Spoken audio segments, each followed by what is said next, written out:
Good evening, everybody. It's episode 30. Can you believe we've gone 30 episodes of the Below Yellow Line podcast? I'm your host, Joe, covering for Armani, alongside I have Blake and Justin. And we will cover everything that took place this past weekend in motorsports. So let's get started. Yeah. Yep. So we will talk about in this episode, we'll list and discuss the NASCAR Cup Series race from Martinsville and talk about the truck race, which was brutally hectic. The supercars had a chaotic weekend in Surfers Paradise for the Gold Coast 600, as well as the season's finales of the ELMS and the VLN. We'll talk about some of the West Series racing and focus on the NASCAR playoffs. As for our agenda tonight, let's begin with the NASCAR Monster Energy Cup Series. For race 33 of their 36 race tour and the first event of the round of 8. So the round of 8 kicks off at the Paperclip in Martinsville. And could you believe what we saw yesterday? It was really interesting, which that race was interesting. And Martin Truex Jr. in that 19 car led 464 laps to win the race. Absolute domination. 464 of 500 laps were led by Martin Truex Jr. Yep. Those numbers aren't lying. Yeah, because the other laps that he didn't lead was 30 by Denny Hamlin, and the other 6 was Kyle Larson. But Just 3 leaders. 3 different leaders at Martinsville. You rarely see that at a track like Martinsville. Usually you see people bumping and giving run, but the guy that led the most laps in a race was Kyle Petty at Rockingham, led 492 laps, which that's also impressive. No, 484 or 490 something, a higher number than Martin Truex Jr.'s number of laps led, but that is impressive by Martin Truex Jr. The last time he led multiple laps like that was Coke 600 in 2016, where he led 392 of 400 laps. Yeah. That's impressive. That's blisteringly good. Yeah. Truex Jr. led, like you mentioned, 464 laps, along with winning the first 2 stages. Yep. And started 3rd. Mm-hmm. That was his 7th victory of 2019 and his 26th career win. Wow. For Martin Truex Jr. Really good for that 19. So he's on a tear this season. And with that win, he does get placed in the Final Four. We'll talk about the playoffs later on. So here's your top 10. So William Byron finished 2nd. He came pretty close to to the 19 car. It just wasn't enough. Yep. He was also, I've noticed he was locking up the tires, because I noticed his brake rotors were bright orange, which that means you're hard on the brakes trying to make the corner, which he was close to win. Yeah, you saw the rotors glowing when the sun set. And also you had Brad Keselowski, 3rd place finish. 4th place was Hamlin, led 30 of the laps. 5th was Ryan Blaney.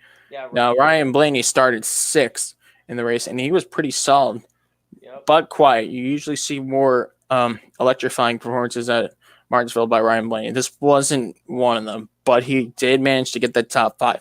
Kurt Busch, 2-time winner at Martinsville, finished 6th. Kevin Harvick started 22nd, but managed to finish in 7th last night. Joey Logano finished 8th, recovering from a late race puncture. We'll talk about that later. He started 10th and moves on with the top 10 finish.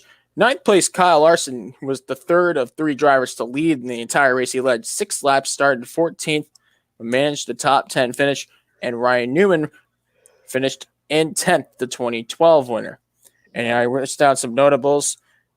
Bubba Wallace, 13th place finish. He ran in the top 10 most of the day. A very good run for the 43 team. Kyle Busch, who started good, but then just had trouble with the car late in the race and had the incident with Eric Almirola. Yeah, he had damage, and he had he had tire rub at one point, and not a good day for Managed to the. come home 14th. Could have been worse. Yep. And Ricky Stenhouse Jr. 15th.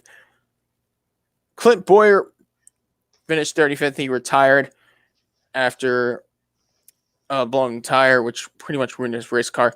Yeah. Chase Elliott is the lowest playoff driver of the 8 left, and that was 36th place finish by number 9. He started second, but struggled through mechanical problems most of the day and spent some time in the garage, but only managed to get 36th. And then, of course, the last 2 spots, Eric Almirola and Jimmy Johnson both retired mid-race because of an incident that happened on turn 4. So let's get back into Joey Logano and Denny Hamlin. The 2 drivers had a heated argument, which went worse, and then the crews got at it post-race. Yep. I know. So for that the incident is because Joey Logano, remember, he was on the outside of Denny Hamlin. Denny Hamlin just drove into him and put him in the wall, causing the puncture. Which in my opinion, I don't know if it was spotter error or Denny Hamlin.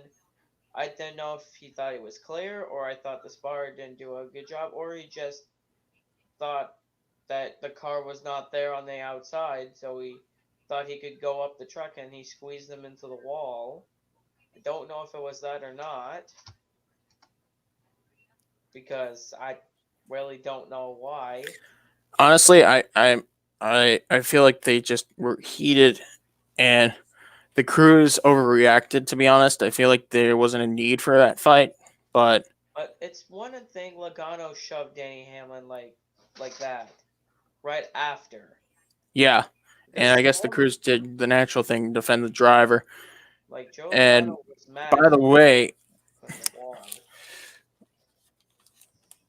one of the crew members for the 22 team on Penske's and will be suspended for a week as a result of his actions and from the altercations. So that's a developing story. We'll talk about supplemental discipline and how they'll handle the incident. But without further ado, that's short track racing. It's just sad to see that kind of behavior from either side.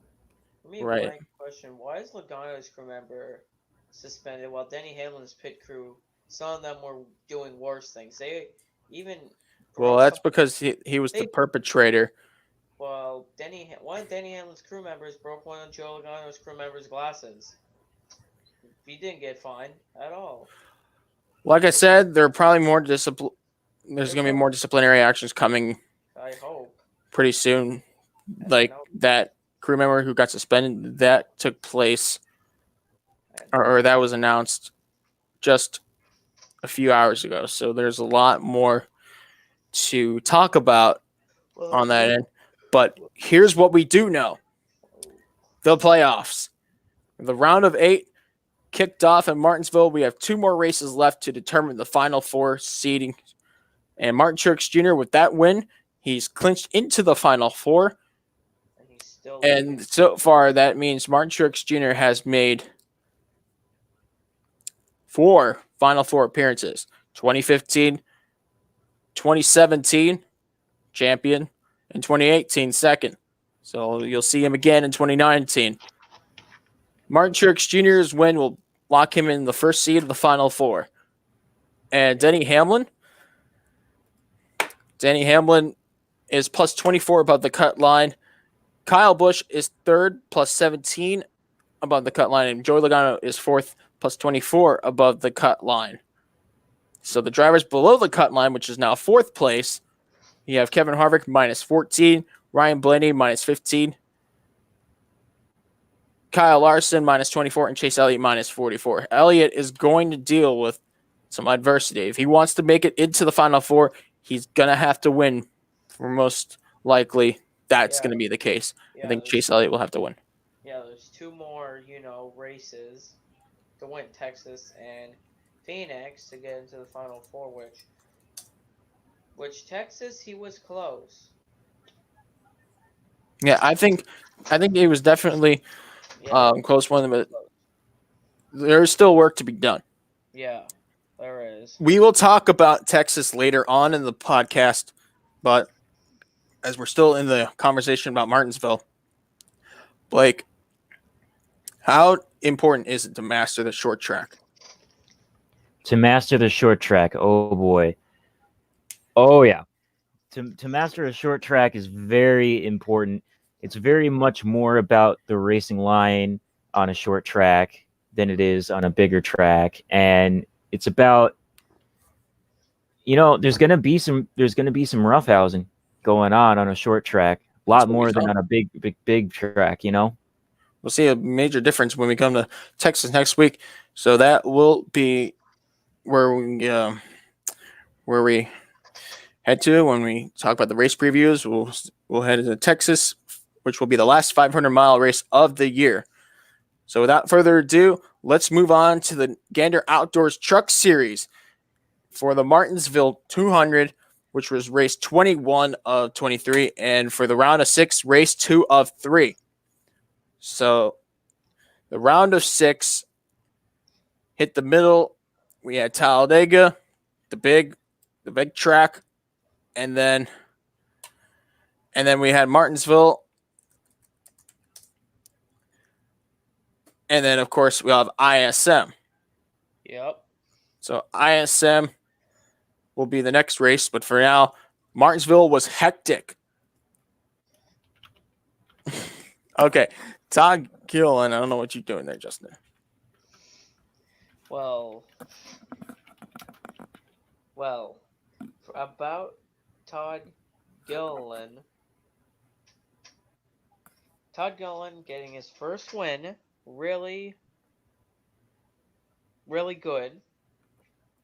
He led 11 laps, started 11th, and that was his 46th start, his 46th career start, and finally broke through. Ross Chastain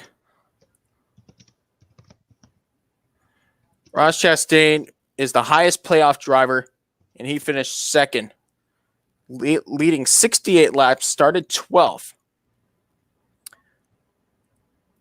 And I think Todd Gillen made a statement Saturday afternoon. Yeah, he did. Because remember Kyle Busch a couple months ago talking about him and not performing, and yeah, which that was really good about him winning. And his teammate Harrison Burton could have had a good finish until he got spun out when he tried to make a move on Chastain. Chastain kind of closed the door on him, and he spun out. Right. We were looking for possibly a 1-2 finish for KBM, something they needed a long time ago, but it's a little too late, in the season. That was something Todd Gilliland had a good chance to do early in the year and would have rather done then instead of now. But a win is a win. So well done for Todd Gilliland. Yeah. All right, so here's the top 10 finishing results. So, of course, as I mentioned, Todd Gilliland, he led 11 laps, started 11th from the grid, and scored career win number 1 in his 46th start. Ross Chastain finished second, the highest of the 6 playoff drivers, led 68 laps and started 12th. Johnny Sauter, the winningest driver at Martinsville, finished in third. Grant Enfinger, Sauter's teammate, led a total of 7 laps to finish 4th. And here's something interesting. Timmy Hill finished 5th, his best career finish in the Truck Series, his second ever top 10, and his first ever top 5. He started 22nd in his own truck, so good for him. 6th place, Stuart Friesen, who started in 7th, the second highest playoff driver on that list. 7th place, John Hunter Nemechek, the 2018 winner at Martinsville. 8th place, Danny Bone, a driver from the regional ranks at Modifieds, who made his first Truck Series start and managed a top 10 finish. So good for him in On Point Motorsports. Jeb Burton, the son of 2002 Daytona 500 champion Ward, finished 9th. And Cody Rohrbaugh scored his best career finish at 10th. And here are some notables. I made sure to list this properly because there's a lot of different drivers with or without being in the playoffs who had significance in the race. That includes Christian Eckes, who came home 17th, who started on pole for KBM. Tanner Gray finished 22nd, while teammate 20th, while teammate Natalie Decker finished 22nd. Matt Crafton, the third highest playoff driver, finished 23rd after starting 4th. Finishing 25th was Tyler Ankrum, who started 5th and retired from the race after the big crash on turn 2. 26 was Austin Hill, who also retired from that same crash. He started 17th. So there's another playoff driver right there, Austin Hill. Sam Mayer, who finished 28th, he was also involved in the crash and retired from the race. Had to finish 28th. He led 33 laps, won stage 2, and started 21st before the incident. Yep. And Brett Moffitt finished 29th place, the lowest of the 6 playoff drivers. He won stage 1, led a total of 80 laps, more than anyone else, and started 2nd before that crash took place. Let's talk about that incident, Justin. Turn 2. That incident was they went. Sam Mayer messed up the corner, got into Enfinger, but Harrison Burton pushed Austin Hill up the track. He pushed Austin Hill up the track into Sam Mayer, and Grant Enfinger got turned by Sam Mayer that got into the right side of Harrison Burton, and then everybody had nowhere to go, and They were 4 wide at one point. And at the end, for some random reason, Austin Hill backs up into Tyler Ankrum, giving him all the rear damage on the 17 came from Austin Hill backing up into the 17. They would finish 25th and 26th. Yep.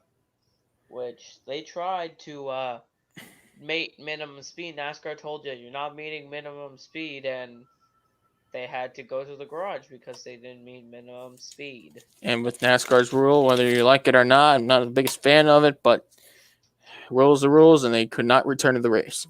So, without further ado, I'm bad with sayings. The Truck Series playoffs look like this. There is one more race left in the round of 6, which will determine the final 4 for the 2019 Gander Outdoors Truck Series champion. Brett Moffitt is the points leader. He is 45 points above the cut line, while Stuart Friesen is 2nd plus 35. Ross Chastain sits 3rd plus 20 above the cut line. Austin Hill is 4th plus 9. No drivers locked into the final 4 just yet. Even though there's one race left, no one walked in based off wins or any of that. And Matt Crafton is minus 9 below the cut line. So 0.9, or he's 9 points below the cut line in 5th. And Tyler Ankrum is 15 points below the cut line in 6th. Their next race will be next weekend. Not this weekend. Not this weekend. They used to have Texas this weekend for trucks, but they changed it to the spring. Yeah. Meaning Phoenix. And ISM Raceway will be the next race, which will be the last race of the round of 6, which will be determining the final 4 drivers at Homestead, and will be round 22 of the 23 race tour. So we're nearing the end for the Truck Series. They have a week off, and I'm sure those teams will do a lot to prepare, right? Yep, they do have to prepare because, for the Truck Series, ISM is in the West, in Avondale, Arizona. Homestead is all the way southeast in Homestead, Florida, so they have to prepare their trucks. All the teams have to prepare their trucks for Phoenix and their trucks for Homestead. And not to mention, it is the shortest race of the calendar, 150 miles. Yeah, 150 lap race at the track, which that race, it's only 150 laps. It's not like the Cup race, which is 312 or Xfinity 200. Not even your average truck race goes that short. Usually the highest number of laps I've seen in a truck race is 250. But we've seen the truck race at Kansas is 134 laps. Sometimes the Truck Series laps at Mile and a House is between 130 to 160 laps. But 150 at a 1 mile track, Like even Dover, Dover, I a mile mean, the track. Pocono 150, That's only 60 laps. It's like the yeah, but it's Pocono, a longer track. yeah, it's 2.5. But the racetrack at what was the name of the racetrack? I'm trying to remember. I gave him. Oh, Dover. Dover. That's a mile track. That's 200 laps. It's longer, but 150 laps. It's not the So basically, it's down to business. yeah. No time to play games here. Like When they go to Phoenix, yeah. it's game on. Especially because, you know, Yeah. 20 points above the cut line Chastain, and then minus 15 below the cut line Ankrum. Yeah. I'm just looking. There's not much room. You Yeah. cannot mess up at Phoenix. And the ISM schedule. Do you want to know how it's set up? The Truck Series practices are on Friday morning, qualifying's in the afternoon, and for us, we're in Eastern, like the East Coast, it's nighttime for the race. But All them, right, it's it's like gonna be a pretty late one for us it's yeah, because they're in Yeah. the West Coast. them it's mountain time in Right. there. Speaking of time, we do change the clocks this weekend, so there's that. Yeah, So yeah, Sunday. Yeah, here's a we'll go back now, yeah. so there we have it for the trucks. Any final thoughts before we'll talk about trucks later in the show when Also, um we can get back there later. So and final also thoughts. about the Truck Series, about all that happened, we had a lot of bad. Like at ISM, we're gonna have just. I know there's gonna be a lot of different drivers, all like younger drivers, like Chandler Smith, Derek Kraus. I think is running a 19 They ran truck. last year. I think he's running again for Bill McAnally because he's gonna be there anyway at the track for the K&N West final on the same weekend, so he might run the Truck Series. We'll talk more about Derek Kraus. We have a lot more to say about Derek Kraus later in the show. So there's that. I think we're pretty set on trucks. Yep. Okay, without further ado, okay, something to say, Blake? I said yeah. Oh, okay. So now let's talk about F1. The Hermanos Rodriguez circuit in Mexico City, the capital of one of the biggest tourist attractions in the world. Mexico had one of the biggest crowds in F1. Most passionate fans do reside at that circuit. As I remember, even from being a NASCAR fan, you should have heard how loud they were when Montoya won the NASCAR Busch Series race in 2007. But that's not here what we're here to talk about. We're here to talk about the Mexican Grand Prix. And Lewis Hamilton came so close to winning the F1 title and clinching it this weekend. We know he's going to clinch it sooner or later, but it's going to have to wait another week. However, this race was very diverse, as we had three different leaders who led a total of 20 plus laps each time. Very rare you see three different significant leaders of the race. We're not saying this happened with pit stops. This had nothing to do with strategy. No, they were just out there leading naturally for over 28 laps. But the podium looks like this. Lewis Hamilton is 83rd career win and 10th of 2019. He led a total of 28 laps from third off the grid and now joins the list of two-time winners. That big list of two-time winners like Jim Clark, Prost, Verstappen, and Nigel Mansell. Yep. And that race was really Once again, another great drive from Lewis Hamilton. As we've seen all year, and a lot of people complain, but he's a good driver with a good car. You can't beat it. Yeah. He is really good, and Vettel got second, and Bottas got third. Really strong by that team. So yeah, Vettel, he led 23 laps, started second from the grid, and scored his 120th career podium and 9th of the season. So, well, Hamilton led 28 laps, Vettel led 23. Bottas rounds out your podium with a 14th time, the 14th time of 2019 and 44th total podium. He started 6th off the grid. And if you remember, both Mercedes had struggled on the first lap, including contact with Max Verstappen. Yep. Like their cars kind of Yeah. looked like Max Verstappen and Lewis Hamilton. It looked like their cars hooked together in that turn, and that didn't help. And then Verstappen later in the race, he said he was pissed at Lewis, even if they hooked together, which was neither of their fault. They just hooked. Their wings hooked together, and later, and a couple laps later, the puncture happened on Max Verstappen's Red Bull. Yes. So here are the points finishers from 4th to 10th. Charles Leclerc, the pole sitter, we'll talk about how he won the pole later. He led 20 laps and got the fastest lap. He got the fastest lap point for the race. It settled for 4th. So we had 3 different significant leaders. Hamilton led a grand total of 28 laps, while Vettel led for 23 and Leclerc led 20. So we saw that nobody, just because you're in the lead, doesn't mean you're going to pull away kind of race. Yeah. And that wasn't the case here.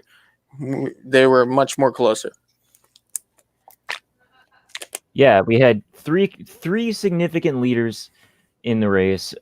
They all drove beautifully, and it just goes to show you don't necessarily have to have a car that's miles ahead of everybody else to be winning all the races. You know, the races can still be close, but you could still be winning all of them. Yes, exactly. I mean, not every race requires the leader to walk away like that. So 4th place, like I mentioned, Charles Leclerc. 5th place, Alex Albon, who started 5th. And 6th place driver, Max Verstappen, who rolled off 4th from the grid and originally won the pole, but due to ignoring yellow flag zones, his time was disallowed and ended up being relegated to 4th from the grid. He also suffered a puncture, recovered from the puncture.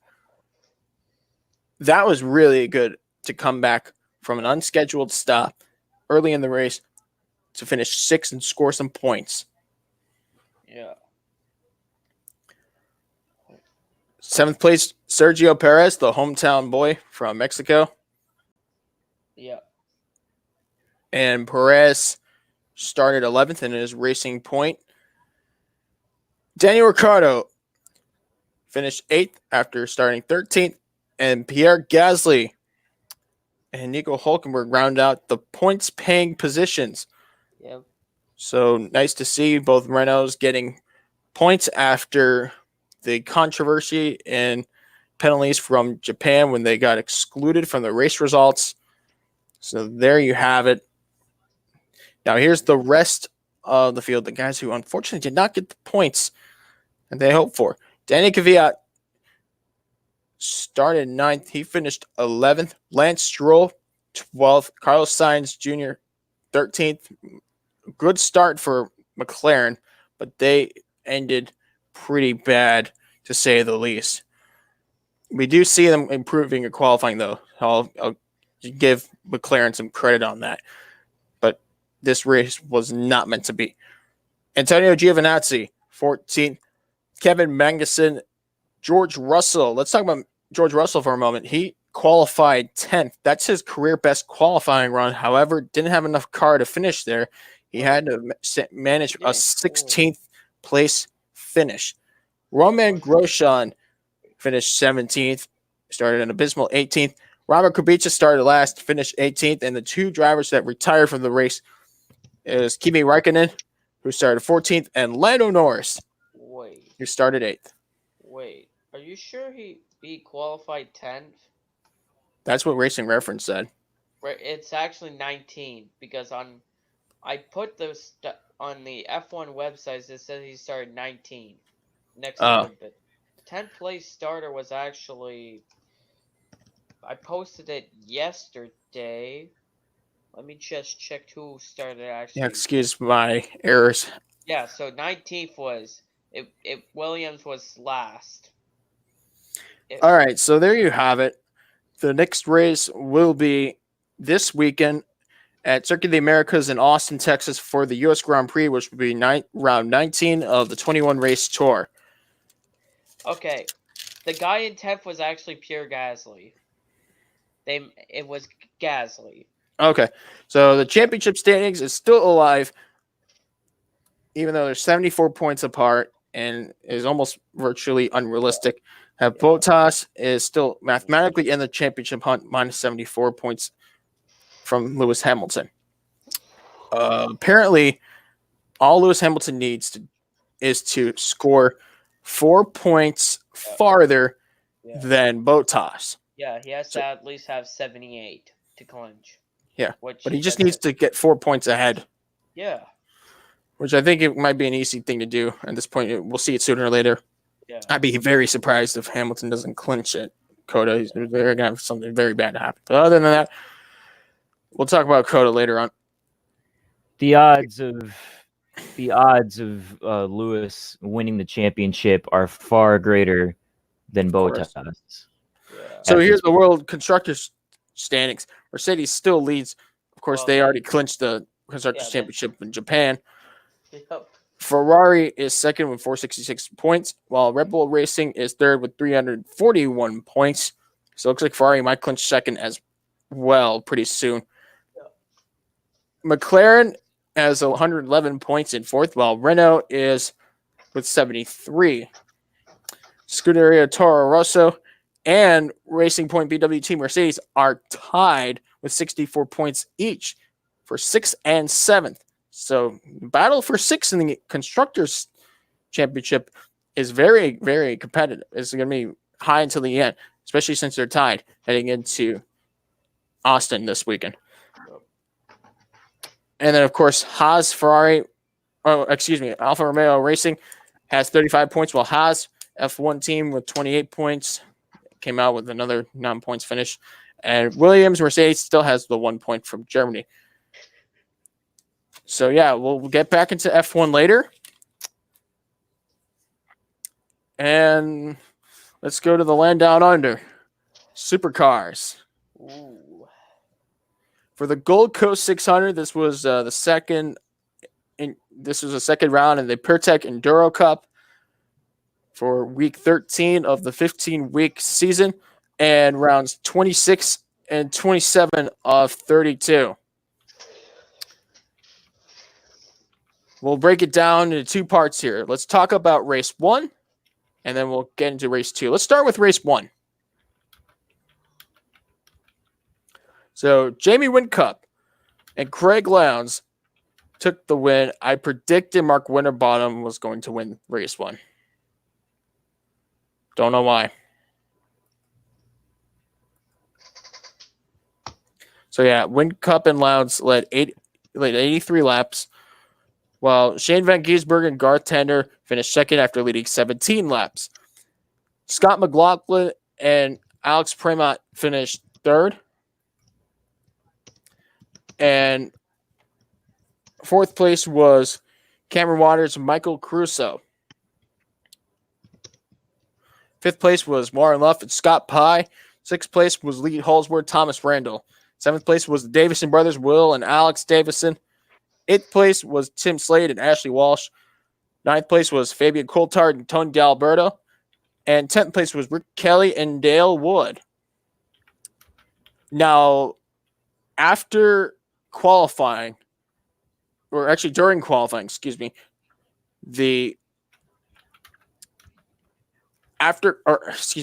during qualifying, Chaz Mostert and James Moffat crashed in turn 1.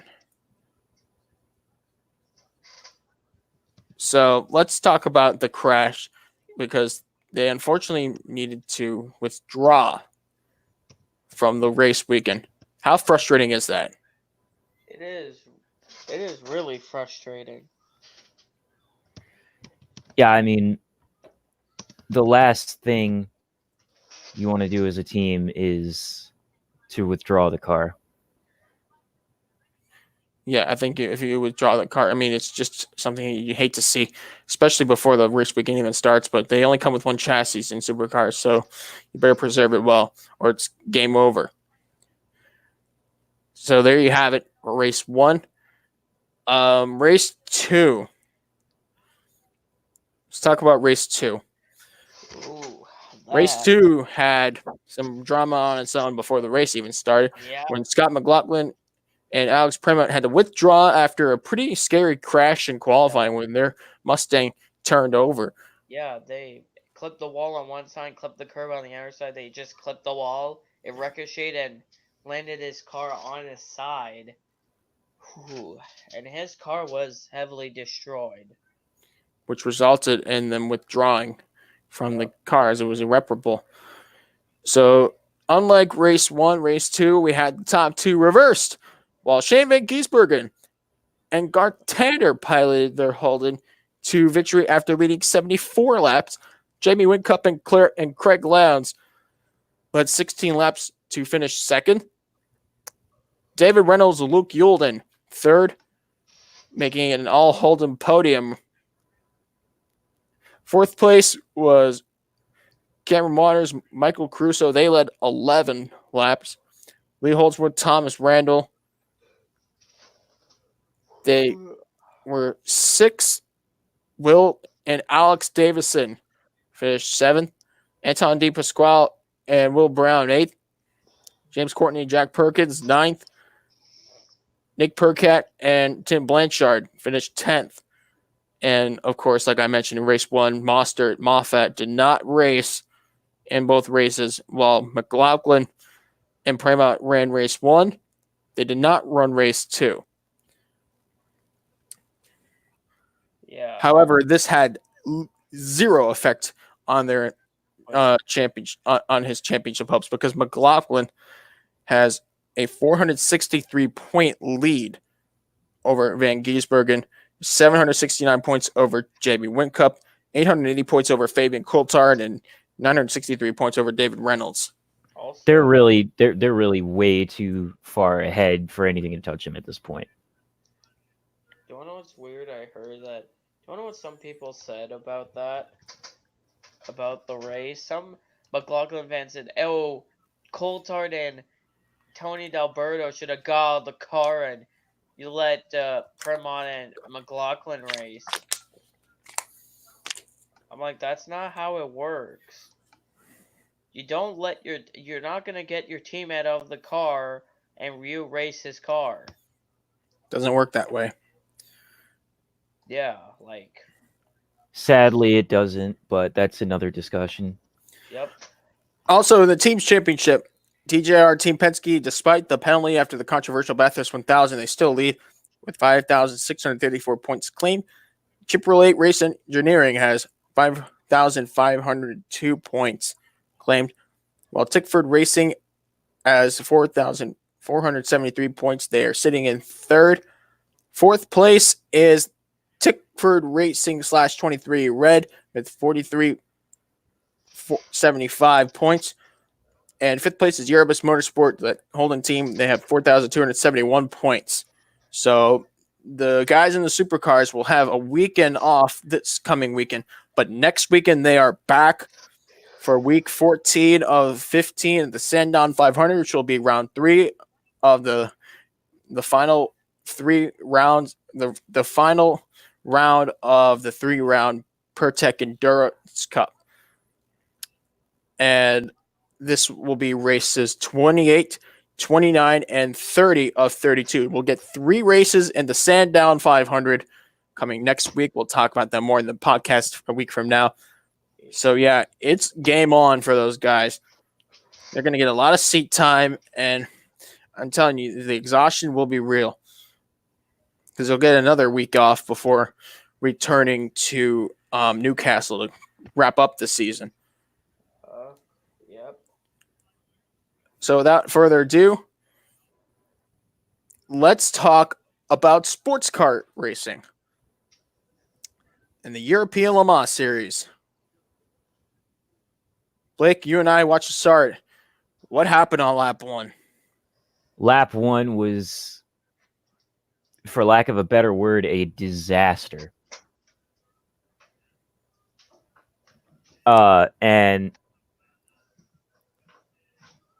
so at first the start was clean through turn 1 and turn 2, but then when they got to turn 5, there was an absolute just monstrosity of just debris everywhere, Porsches and Ferraris flying at walls, and dust, and P3 and P2 cars getting absolutely destroyed.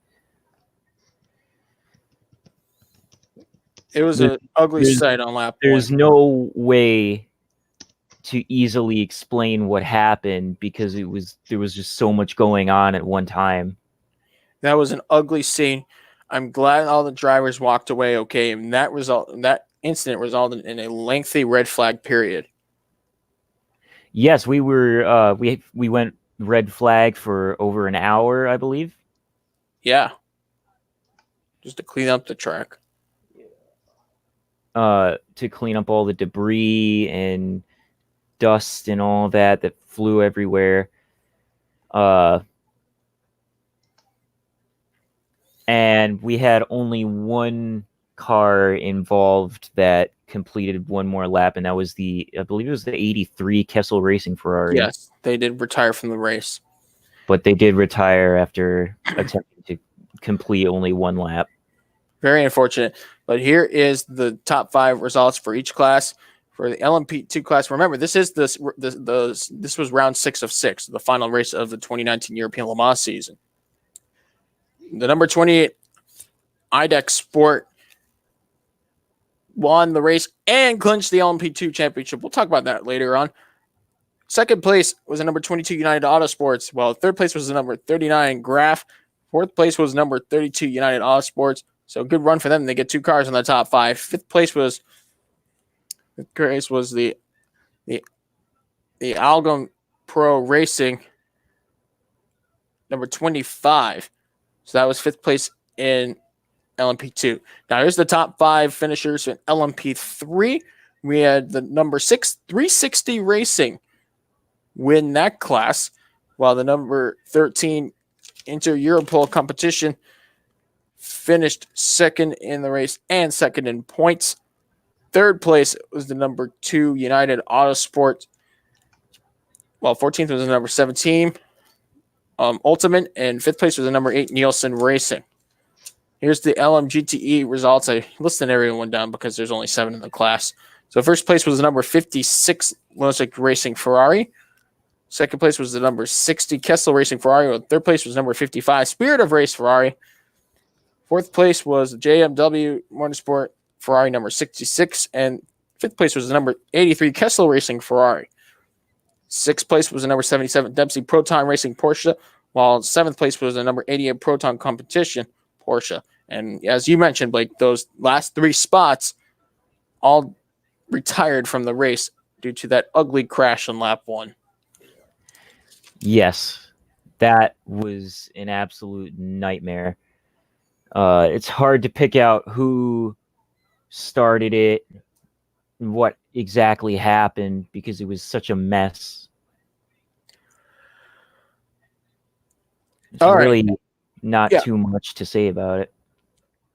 Okay, let's move on and talk about the final standings for the 2019 European Le Mans season. So winning the LMP2 title, like I mentioned, was number 20 IDEX Sport. They had 105 points claimed this season, 4 points over their G-Drive rivals, number 26, who claimed 101 points. Third place was the number 39 Graf. They finished with 83 points claimed in third of the championship. Fourth place was the number 22 United Autosports, which they claimed 71 points. managing a 4th place run. And 5th place was the number 81 Dragon Speed with 47 points claimed. So that was your top 5 final standings for the LMP2 class. In LMP3, we had the number 11 Euro International win the LMP3 title for 2019. They scored 102 points this year. Second place was the number 13 Into Europol, which they won this last race. Excuse me, I mean they finished second actually in the class. They finished the season with 94.5 points, good enough for second place. Third place was the number 17 Ultimate, which they claimed 76 points, good enough for third. Then in 4th place, we have the number 2 United Autosports, which they claimed 71 points. While 5th place was the Nielsen Racing Team. They scored 63 points. And in LMGTE, it was a landslide. The number 51 Ludwig Racing Ferrari won the title, scoring 127 points. While second place was the number 77 Dempsey Proton Racing Porsche. They claimed 76 points this season. 2 spots ahead, but enough to make it in third. In second, preventing third place from getting it. Third place was the number 66 JMW Motorsport Ferrari. They claimed 74 points. Fourth place was the number 83 Kessel Racing Ferrari. They actually tied the number 55 Spirit of Race Ferrari because they equaled 68 points claimed. But the tiebreaker goes to number 86 Kessel Racing Ferrari due to better finishing average. Anything you guys want to say about the European Le Mans Series? Yeah, well, a lot of the title contenders in the LMGTE got taken out on lap 1, and that was really strange and a bit worrisome to see, actually. How about the number of low entrants in the GT class? Are you surprised about that? The low number of entrants in the LMGTE class for this particular event, yeah, I'm pretty surprised about that because this is a championship race and this is very important, to enter a championship race. And this is the final round to decide the championship. Yeah, especially because we've seen only 2 manufacturers run, the Porsche and the Ferrari. So I think we'll see more entrants next year, but that's for another discussion. Now let's move on to the others category, which we did have the K&N West Series. Raced at Bakersfield, California for round 13 of the 14-race tour. Derek Kraus was perfect, quite literally. He led 155 of the 155 laps at Bakersfield, California to win. He led every single lap. Yep. Over Jagger Jones, Haley Deegan, Brittany Zamora, and Todd Souza. That was your top 5. And the standings look like this with 1 race remaining. Derek Kraus has a 47-point lead over Jagger Jones, 51 points over third place Haley Deegan, 52 points over fourth place Trevor Huddleston, and 98 points over fifth place driver and teammate Brittany Zamora. So very good run for Bill McAnally Racing, Justin. All 3 cars finished in the top 5. Yep. Not all 3. They had 4 cars. Oh, the part-time entry. The 50, Dylan Garner. He did not get a top 5. But do you want to know what's impressive of second place? Second place Jagger Jones. He cut a tire down and was a lap down. The same thing with his teammate. Trevor Huddleston finished 8th after cutting a tire earlier in the race, which that's impressive. By them cutting tires, and they still managed to finish in the top 10. And you know what, Jagger Jones, you got to give him credit. He really had to fight hard to get around Haley Deegan to get that second place finish. And he did. He barely got by her. Yeah, Haley Deegan is not an easy driver to pass. Tough to get by her. Yeah. So good for Jagger Jones, and hopefully see more of him in the future. Without further ado, let's move on to the upcoming races. Woo. So we got 3 key events coming up this weekend. We'll start with the NASCAR Cup Series for the Texas 500. We'll talk about the Xfinity and the Texas 300 as NASCAR Xfinity Series will return as their final off weekend actually just completed. And F1 will continue their North American leg at the U.S. Grand Prix in Austin, Texas. Without further ado, let's start off with the Cup Series, and I'll give you all the facts, and then we'll get in depth in the Cup later on. So here are the AAA Texas 500 in Fort Worth. This is the final 500-mile race of the season in Fort Worth, Texas. Earlier this year, Denny Hamlin captured the win in the spring, while Kevin Harvick won last year. So here's some fun facts. The first race was ran back in 1997, won by Jeff Burton. Jimmy Johnson. Yes. Jimmy Johnson has the most wins at 7. And Carl Edwards has 4 wins. Kyle Busch, Denny Hamlin have 3 each.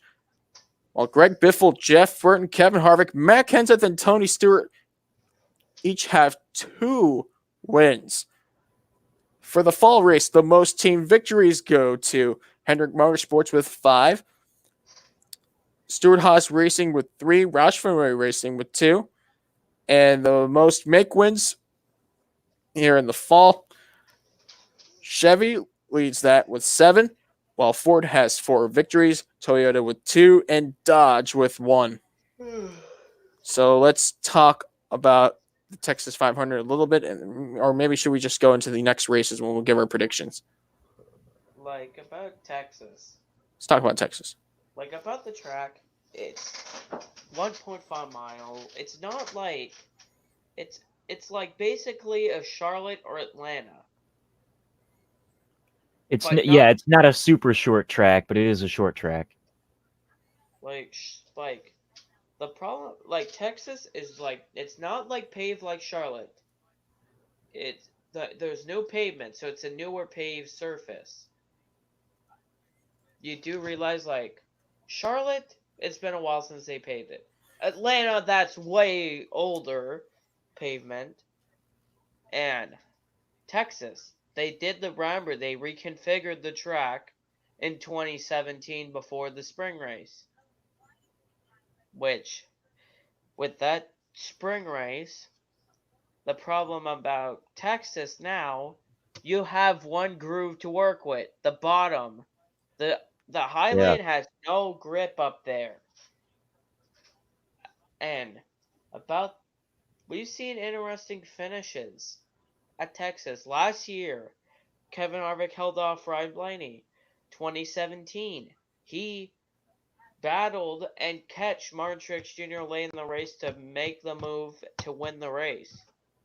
Which, that Texas, I know it's going to be an interesting one.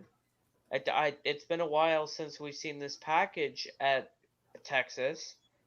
Last time was when Denny Hamlin beat it Clint Boyer, which I think it's going to be a good race at Texas. All right, so here's the fun fact: the Texas Motor Speedway was kind of a replacement of the Texas World Speedway, which was a nearly 3-mile track. It was a 2.9 miles. Ooh, that's huge. Actually, it was 2 miles. Wow. Sort of. I read off the road course on Wikipedia. It's actually 2 miles, Ooh. which is similar to, like, say, like Fontana, Michigan. Yeah, those tracks. And they closed their last Cup race was 1981. They did not run another Texas race until 1997, which was at the Texas Motor Speedway.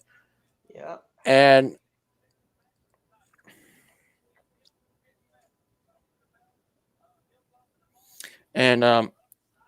also the track had a slight reconfiguration in 2014.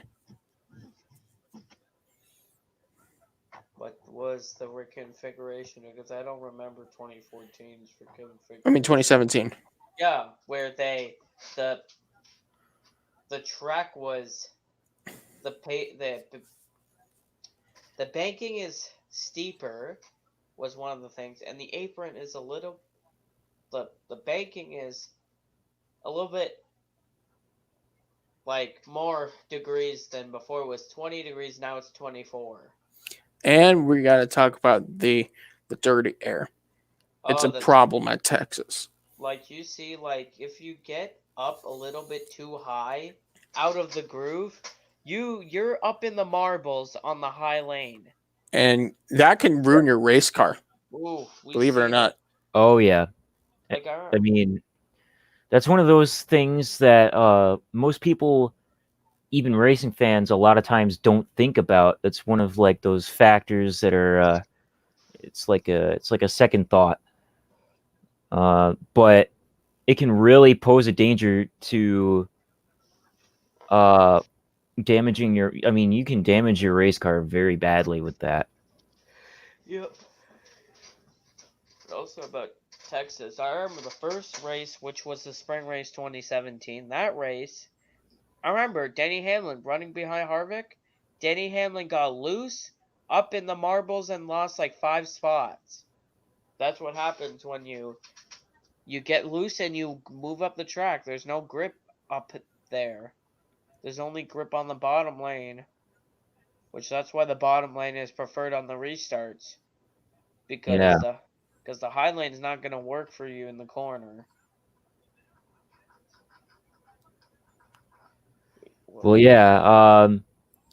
I wonder if with time, with weathering of the track, maybe Yeah. all that may change. Yeah. We'll have to see. Yeah. And this is the final 500-mile race of the season. So the last 500-mile race, Yeah.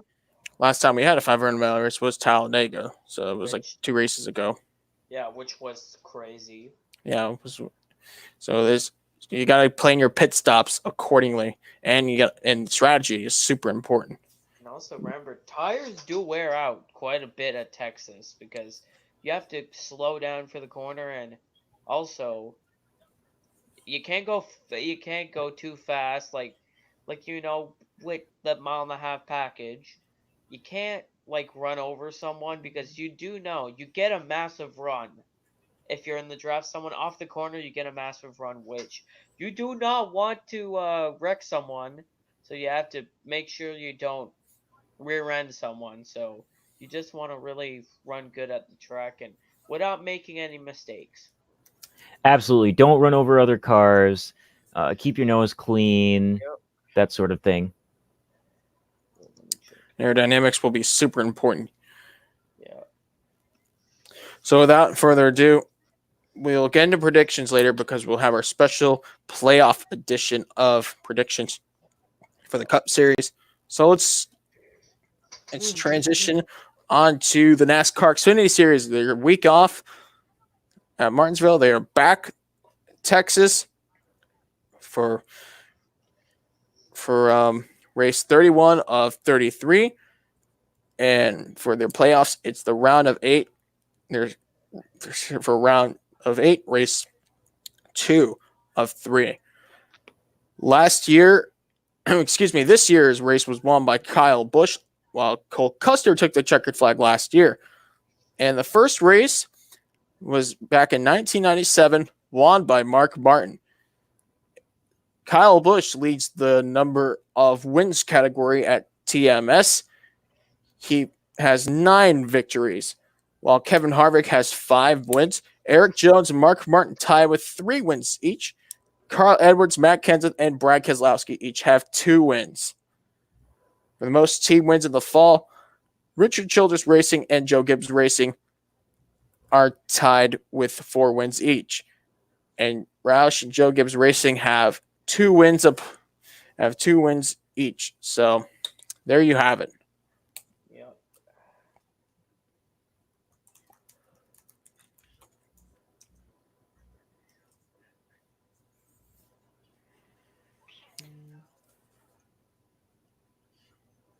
Yep. And also about we just check. Oh, manufacturers. Let me talk about that. Chevy has 5 wins, tied with Ford. They have 5 victories each. And Toyota has 4, just for the fall race. Okay. Yeah. So again, pretty much the same with we're talking about Xfinity, right? Yes. Same thing with Texas. I mean, you're running stock cars, so Yeah. I mean, there's one groove, the bottom. It's all about just not tripping over other cars, keeping your nose clean. Also, aerodynamics are very important. Tires are very important. Yeah. This is the O'Reilly Auto Parts 300. Yeah. We will talk more about Xfinity later on because we'll get into predictions and have a special playoff edition on that. Actually, let's stay in NASCAR. So we'll get into F1 later. No, you want to talk about F1 now? We'll just get through a race rundown here. Let's just go through F1 and all the Yeah. other series. And then we'll make our predictions later before we head on to our discussion. So the U.S. Grand Prix takes place this weekend from Austin, Texas at the still fairly new Circuit of the Americas for race 19 of 21. Last year, Kimi Räikkönen scored his most recent win, which was back in October of 2018.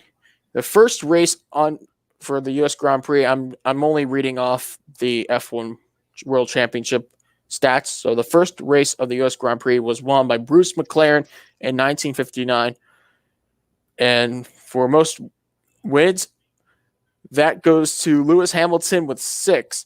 Schumacher has 5. Damon Hill and Jim Clark have 3 apiece, while Jackie Stewart, James Hunt, Carlos Reutemann, and Ayrton Senna have 2 wins each.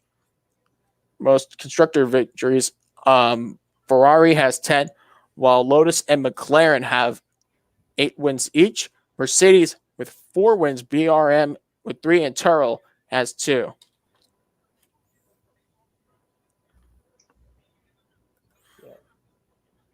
So, yeah, there you have it. Now, let's get back into the Cup Series because we are going to do a special predictions feature for the playoff drivers at Texas Motor Speedway, where we will go over all the 8 drivers and their history at Texas Motor Speedway with a one-by-one approach. So let's get started at this concept I'm having. We'll just hold on, I'm trying to find the words here. So we'll go to Texas Motor Speedway, and the stats and everything that I am reading is based from racingreference.info. I have my stats on my phone, which is the last 5 races at Texas since February 2017. Yeah, what I do is I click the V Monster Energy Cup Series drivers per track. So pull them up, and let's go one by one based off the playoff standings. So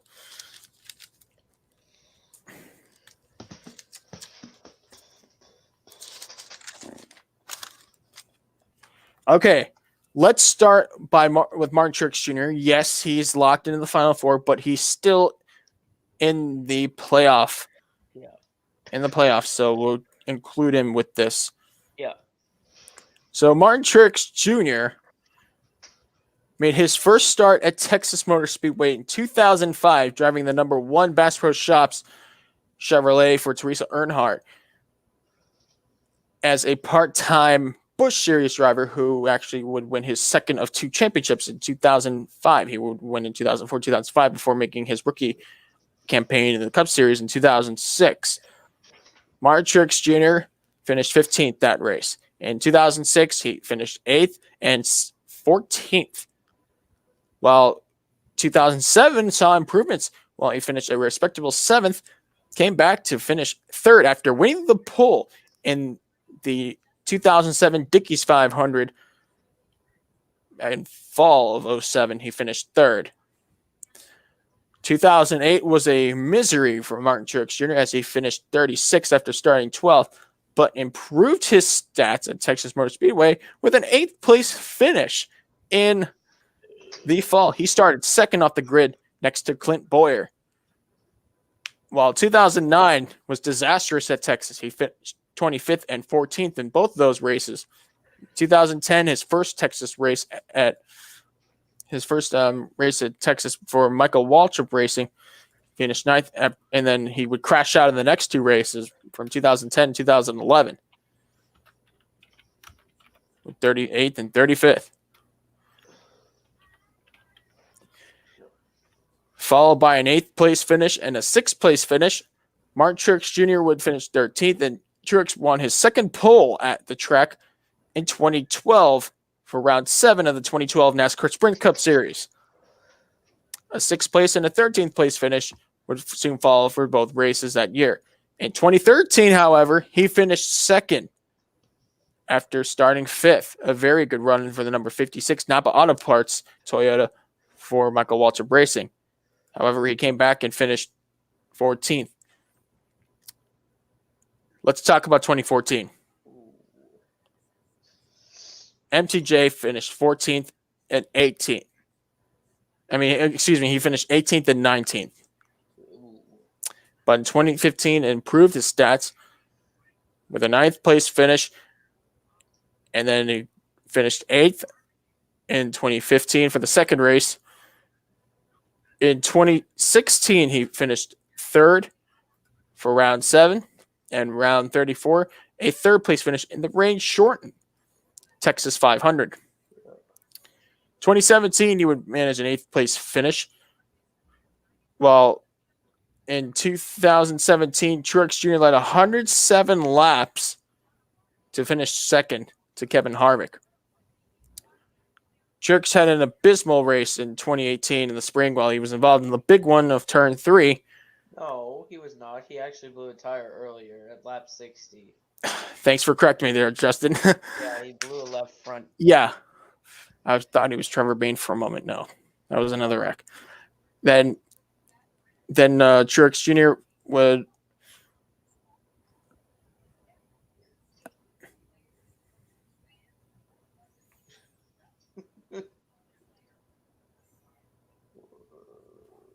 and then Martin Truex Jr. would finish 9th in 2018 in the fall. 2019, in his first race with Joe Gibbs Racing, a 12th place finish, led 10 laps, started 20th. Okay. So, I said last week that Martin Truex Jr. would make his Final Four berth by winning in Texas. Wow. That happened in Martinsville. So he's already in. So Does he still win at Texas? That's my question. I don't know, because I'm just looking at his stats. In the last 5 races, his average finish is 13.6. In the last 5 races, he has 1 top 5, 3 top 10s, and 4 top 20s. The only race he didn't get the top 20 was when he crashed out the Texas race in 2018 in the spring. So I don't think he'll win, but I think he'll get a top 5 finish at Texas. And according to Racing Reference, they rated his average driver rating at Texas Motor Speedway with 94.1. So that's very good. And the pass differential, he basically made 113 green flag passes in the first race at Texas. So he's there all the time. You know, you'll see a lot of moving around for MTJ.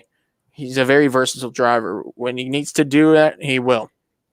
So there you have it with Martin Truex Jr. Let's talk about driver in the number 2 seed, Denny Hamlin. So Denny Hamlin is a former winner at Texas who has a total of 3 victories. His first start was back in 2005 for round 34 of the Nextel Cup.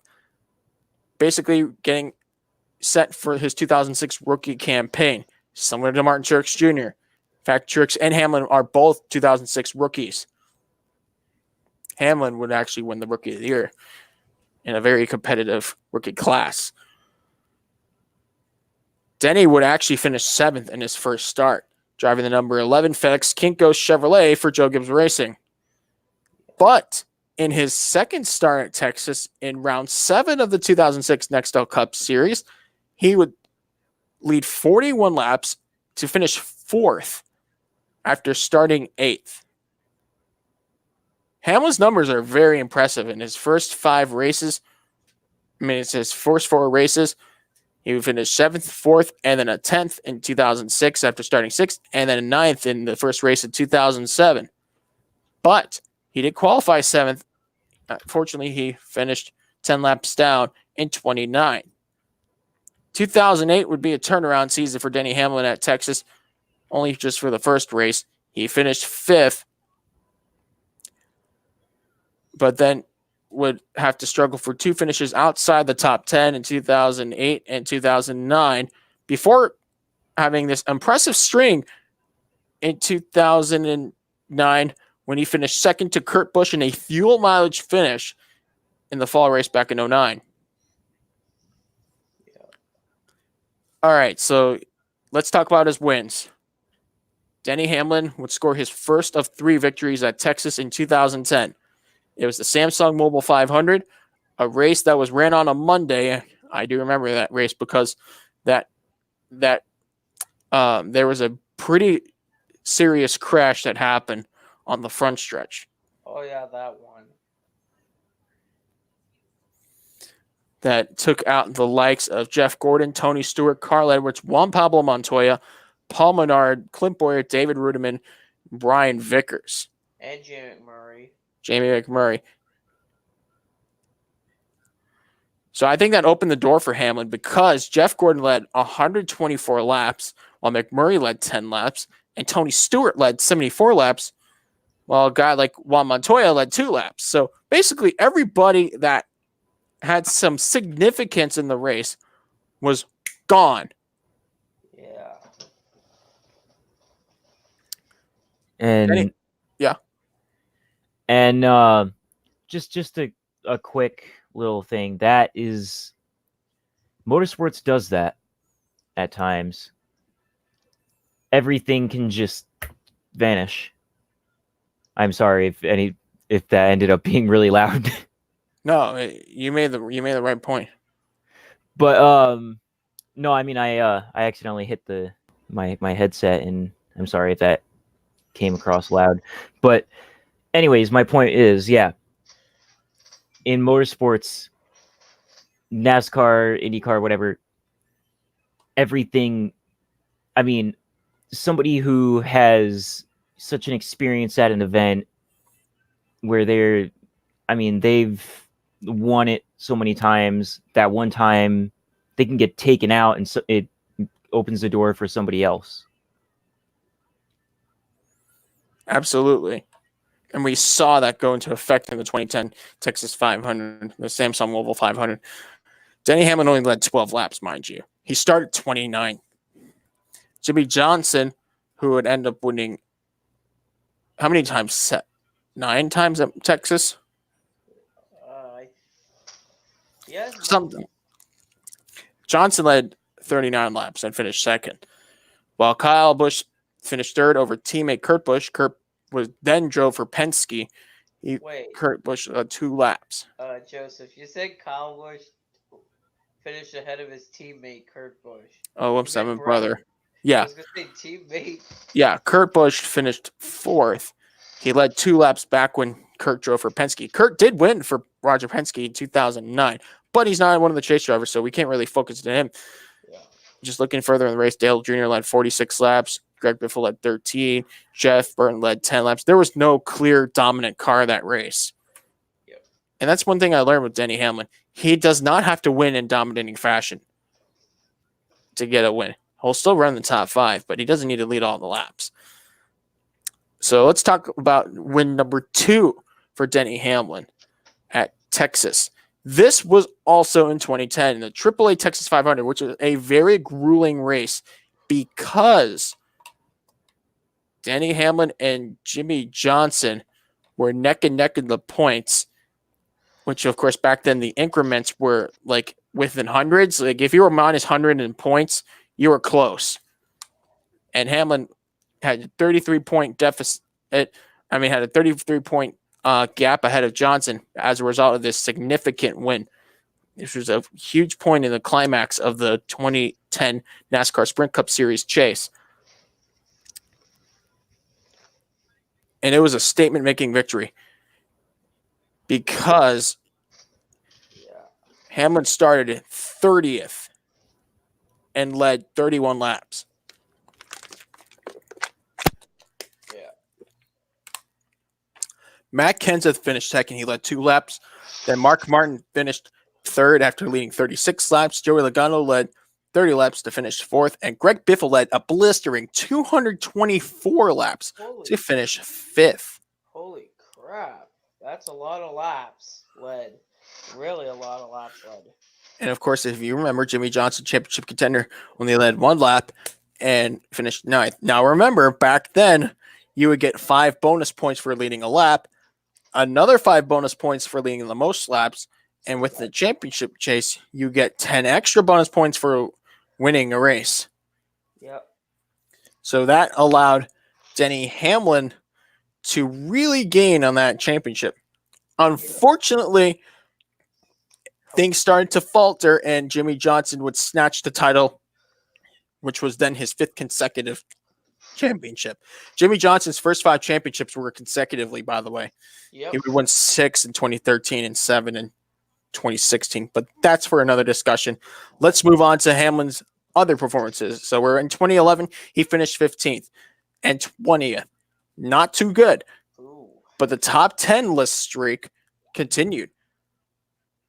And that meant that Denny Hamlin would not see another top 10 finish until 2013 in round 34. As you remember, he did not race the spring race in 2013 due to an injury. Oops.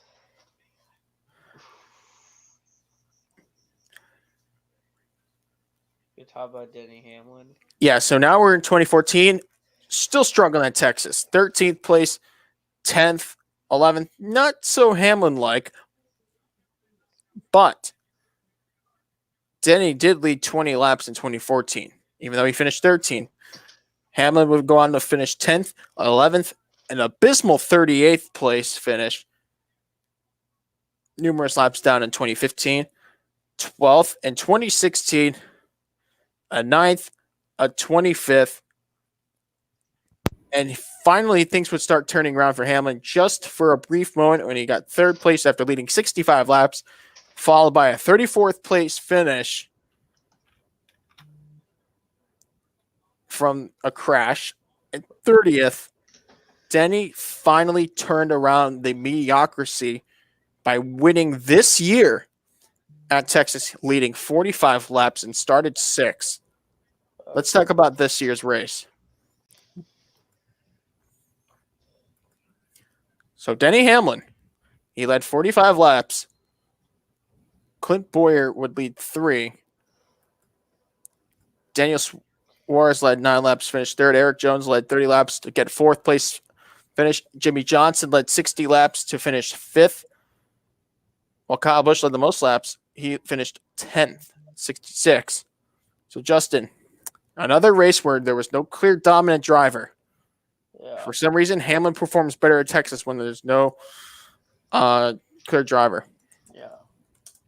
So I think, for some reason, I don't think Hamlin will win and sweep. I think he'll get a top 5 because he's been good recently at Texas, except those other years where she didn't do good. Like when he had those mediocre finishes, but I think he'll get a top 5, top 10. I think it was that span between his win from 2010 in the fall till this year, really. He was just so unstable. Yeah, he was. Yeah, I don't think he's gonna win. But I think he may do well. Yeah. So without further ado, let's move on to driver number 3 of the last 8 in the playoffs, which is Las Vegas's own Kyle Busch. Kyle Busch does have some good stats at Texas, and let's pull them up and see what they look like. Like Hamlin, teammate Kyle Busch has a total of 3 victories. So let's break him down for you by starting from his first race, which was a 2005 Samsung Mobile 500, when he finished 21st driving the number 5 Kellogg's Delphi Chevrolet for Rick Hendrick. He would get an abysmal 40th place finish the next time in round 34. 2006 would be another run, but much better than the first 2 disastrous finishes.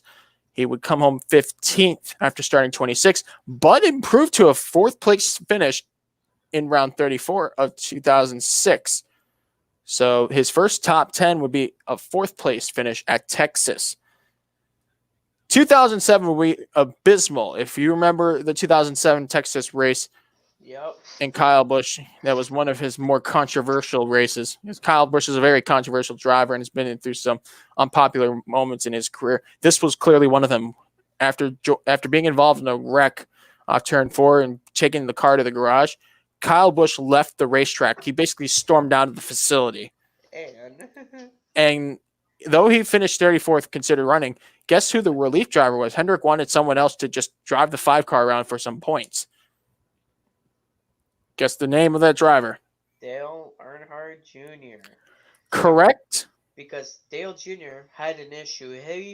His car was too damaged to race. So Rick saw Dale Jr. and Dale Jr.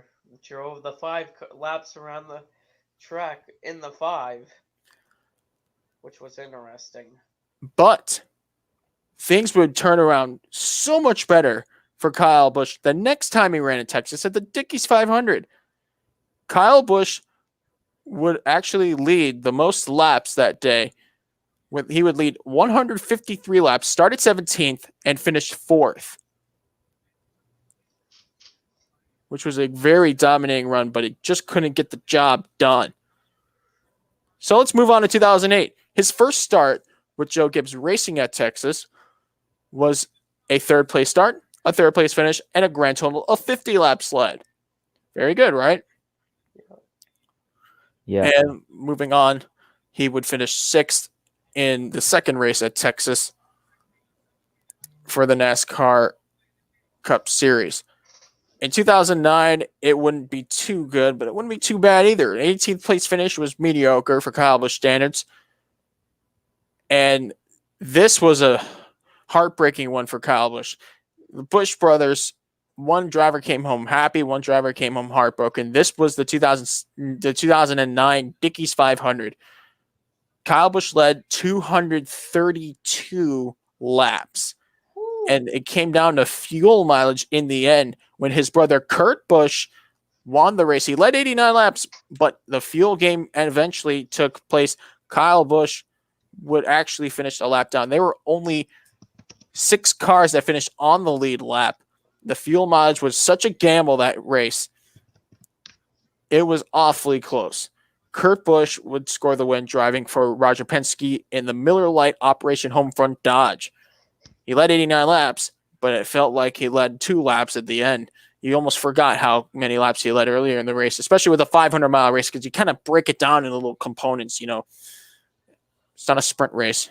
It's really more of like an endurance race, to be honest. And then, of course, Denny Hamlin led 2 laps to finish 2nd. And this is what fuel strategy looks like. When the entire top 10, besides the first 2 drivers, have led basically no laps. Matt Kenseth, Mark Martin, Kevin Harvick, Tony Stewart, Clint Bowyer, Greg Biffle, Jeff Burton, and AJ Allmendinger. That's a pretty interesting top 10 you got there. So that was 2009. Another dominating performance, incomplete. He couldn't capitalize just yet. We'll get into that later on. So the next pretty decent dominating run that Kyle Busch had. We'll move on to 2010. A 3rd place finish. led no laps. An abysmal 32nd, and another controversial race by Kyle Busch when he had basically he gave the gesture, he gave the finger to the NASCAR officials after getting black flagged and sitting in the pits. Yep. Which resulted in a big fine for Kyle Busch. And also, and I remember Eddie DeHaan told him unsportsmanlike conduct, and then he said freedom of speech, and even Dave Rogers told him to stop, park it up pit road for 2 laps. And then he told Kyle Busch they always get the last call. So never do that. So never flip off the officials. And Kyle Busch really has matured over the past few years, to say the least. But moving on there, 2011, more controversy, but for another series. Yeah. I don't want to talk too much about it. All you got to do is look up porn today, Kyle Busch. I'll let you guys, you viewers watch it yourselves and find out what happened. Yeah, But he missed the second race at Texas for that one reason. Yeah. Michael McDowell drove the car. 2012, he finished 11th, but improved very well to finish third. He led 80 laps in the 2002 888 Texas 500, but he finished third to 2 championship contenders, Jimmy Johnson and Brad Keselowski, while Johnson led 168 laps. Keselowski led 75 laps. You said 20. You said 2002. 2012. Whoops. 2002. No, Kyle Busch was high school in 2002. He was 17. Not yet. Take there, Joe. Yeah, 2012. Yeah. Then we have 20. So let's move on to 2013. Now this was the race when he finally capitalized at Texas. Yeah. Kyle Busch led 171 laps en route to victory in the 2013 NRA 500. Yeah. Second place was another dominant driver, Martin Truex Jr., who drove for Michael Waltrip in the number 56 Napa Toyota. He finished second after leading 142 laps. So really the race was controlled by 2 drivers. Yep. Well, you could say Jeff Gordon. He led 15 laps before a suspension failure. Yeah. But other than that, the race was in command by 2 key drivers. And the top 10, of course, was Kyle Busch, who won the race. Martin Truex Jr. finished second, led 142 laps. Carl Edwards would finish in third. Greg Biffle, fourth. Joey Logano, fifth. Logano led a lap. Then Jimmy Johnson, Eric Almirola, Brian Vickers, Brad Keselowski, and Ryan Newman. So, yeah, there's that. Now let's move on to the next race. It didn't look too good for Kyle Busch. He finished 13th. And then in 2014, he led 10 laps to finish third and fourth in the second race, leading no laps. He would finish fourth again in 2015, leading 1 lap. And remember, he missed the first race in 2015 due to injury. Yep. And now we're here to talk about his win number 2 at Texas. In the Duck Commander 500, which was round 7 of the 2016 NASCAR Sprint Cup Series, Kyle Busch led 34 laps to claim his second victory at Texas Motor Speedway over Dale Earnhardt Jr., Joey Logano, Jimmy Johnson, and rookie Chase Elliott, Martin Truex Jr., Carl Edwards, Casey Kane, Kurt Busch, and Kevin Harvick. So the 2 key leaders of that race were really Martin Truex Jr. and Carl Edwards. Kind of like in 2013 when Truex had a dominating run, didn't work out for him, and Kyle Busch capitalized. And of course, Carl Edwards, who had 4 wins at Texas. Edwards would win actually later that same year. Yep. Now let's move on to 2016 in the fall, which was a rain-shortened race, a 5th place finish. 2017 didn't look good for Kyle Busch in either race at Texas, a 15th place finish and a 19th place finish. Yep. But 2018, Kyle Busch capitalized for the 3rd time in Texas.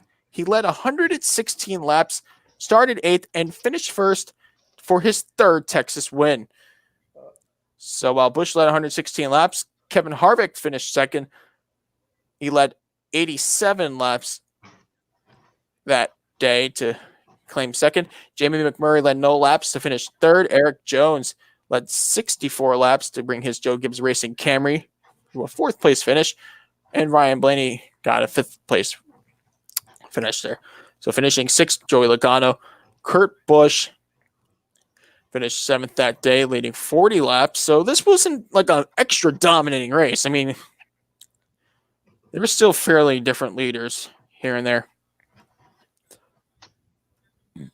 Excuse me. So there you have it. Kyle Busch's 3rd win at Texas. Now let's move on to 2018 in the fall race. Didn't look good at all. 17th place finish, started 10th. And this year, Kyle Busch led 66 laps, started 16th, and finished 10th. As we stated when we covered Hamlin, Denny won the race. So both drivers for Joe Gibbs Racing, Hamlin and Kyle Busch, have a total of 6 wins. 3 each. 3 for Kyle, 3 for Denny. Yeah. And Kyle Busch led 66 laps that afternoon. So we are done covering Kyle Busch's stats at Texas. Yeah. Who do we have next? The driver in discussion is Joey Logano. Let's talk about the 29-year-old from Middletown, Connecticut. His first start at Texas was the 2008 Dickies 500, driving the number 02 Home Depot Toyota for Joe Gibbs Racing. Remember, Joey Logano drove for Joe Gibbs Racing back then. So it's just before his rookie year began, he started 43rd, finished 40th. Oof. Remember, Joey Logano had some rough times trying to make the race in those part-time starts before his 2009 rookie year began. Yeah, that 02 car, yeah. So in 2009, Joey Logano abysmally finished 30th after starting 10th, 4 laps down. It didn't look too good in the next 2 races either. Logano would finish 19th in the second race in 2009 and 28th place. Ooh. So it was pretty ugly for Logano in Texas. But in 2010, in the fall, he turned the trick, quoting Todd Harris, their former IndyCar commentator. He turned the trick in 2010 by leading 30 laps, started 20th, and finished 4th. So a pretty good run for Logano there. But it got worse. Really worse. 24th place finish. 3 laps down in 2011. And 37th place after blowing an engine. So it was his first retirement at Texas after starting 25th. He would not see the top 10 again until his first race with his first race with Penske. 19th in 2012 in the first race. The second race he finished 11th. But in the first race, this is where it gets good. Logano led a lap in 2013 in his debut for Penske, finishing 5th after starting 18th in the Shell Pennzoil Ford Fusion. And then the second race at Texas, Logano led another lap in that race. Ooh. He would finish 3rd, started 12th. Let's talk about the one win he has in 2014 for the Duck Commander 500, which was round 7 of the 2014 NASCAR Sprint Cup Series. Joey Logano led a total of 108 laps on the Monday afternoon to score the win over Jeff Gordon, who led 40 laps that day. Logano started 10th. 3rd place was Kyle Busch, who started 29th. He led 10 laps. Then Brian Vickers, Kyle Larson, Greg Biffle, Matt Kenseth, Clint Boyer, Paul Menard, Tony Stewart would be your top 10. Some other significant leaders that day would be Tony Stewart, who led 74 laps. And also, Denny Hamlin led 20 laps. Brian Keselowski led 85. So there you have it there. That's Joey Logano's only win at Texas so far as we speak. He would go on to finish 12th later that year in the fall. 2015 would look really good and really bad. He led 19 laps to finish 4th after starting 6th in the Duck Commander 500. Jimmy Johnson would win that race, but Logano led 19 laps. Yep. And this is where it gets bad.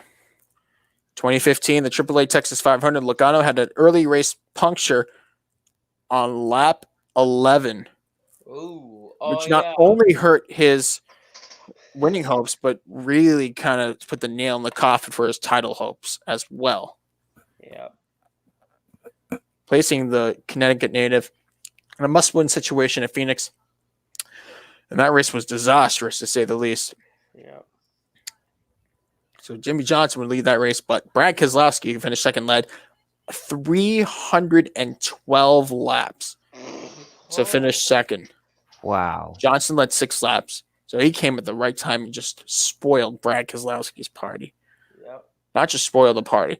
He stole the cake, he stole the gifts, he stole the balloons, he stole basically the whole reception room and made it his own party. Ooh. Yeah.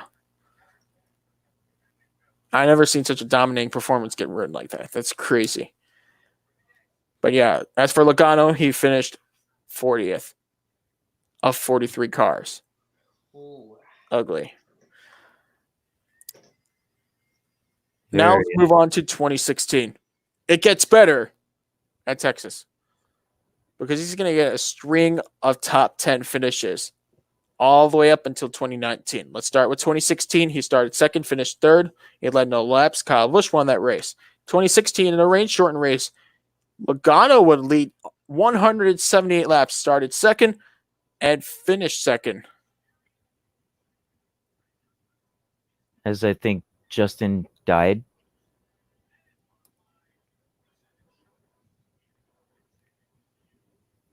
If he says something in the private chat, just let me know. Oh, I got him. Darn it. You're We back, thought Justin. you died, Justin. I clicked a random button on my mouse. I didn't know it backs out, I guess. All right, so let's move on to 2016 AAA Texas 500. Joey Logano would finish second to Joe Gibbs Racing driver Carl Edwards. Logano led 178 laps of the 293 laps. Remember, they didn't reach full distance to 334 laps because of rain. Yep. Joey would finish second to Carl Edwards, which this race would turn out to be Carl Edwards' last win in the Cup Series before calling it a career. Martin Truex Jr. led 66 laps in car number 78. Furniture Row Racing, Chase Elliott led 3 laps to finish 4th, and Kyle Busch led 2 laps to finish 5th. So there you have it. That was 2016. So it gets good for Logano. He's starting to get more consistent at last at Texas Motor Speedway. 2017, he would lead 38 laps in the O'Reilly Auto Parts 500 to finish 3rd. Jimmy Johnson, who led the last 18 laps of the race, who passed Logano late, would win the race. Kyle Larson, with no laps led, finished 2nd. Joey Logano started 4th, finished 3rd. Kevin Harvick, Dale Earnhardt Jr., Brad Keselowski, Jamie McMurray, Martin Truex Jr., Chase Elliott, and Kurt Busch. That was your top 10. And then he would be okay, not too good, not too bad in the 2017 AAA Texas 500. He would lead a lap. Pretty much it for Logano. Now on to 2018. Joey Logano would lead no laps, but finish 6th after starting 7th in the O'Reilly Auto Parts 500. And the AAA Texas 500, Logano would lead 54 laps to finish 3rd after starting 8th. Kevin Harvick won the race, leading 177 laps. Ryan Blaney led 40, and Logano led 54 laps. So there you have it. Moving on to 2019, the most recent race at Texas. Logano led 8 laps,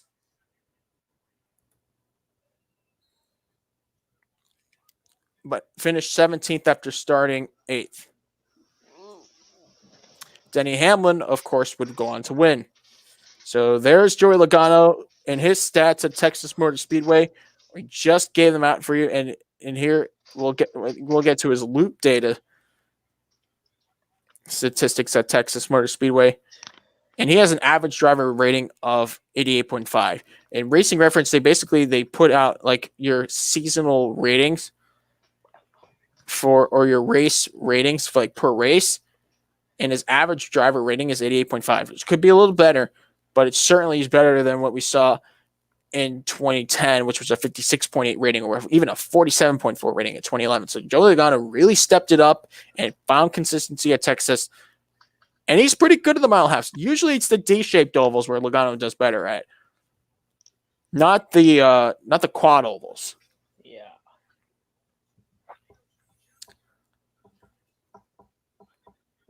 And Logano made 118 green flag passes in the last race, so that's very good compared to 46 green flag passes, which was pretty abysmal. And it had a minus 27 pass differential. So what a pass differential is if it's a minus, that means you basically lost more passes than gained per race.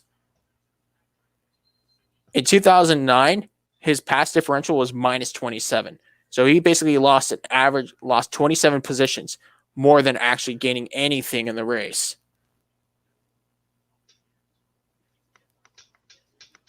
Okay, so we just covered Joey Logano.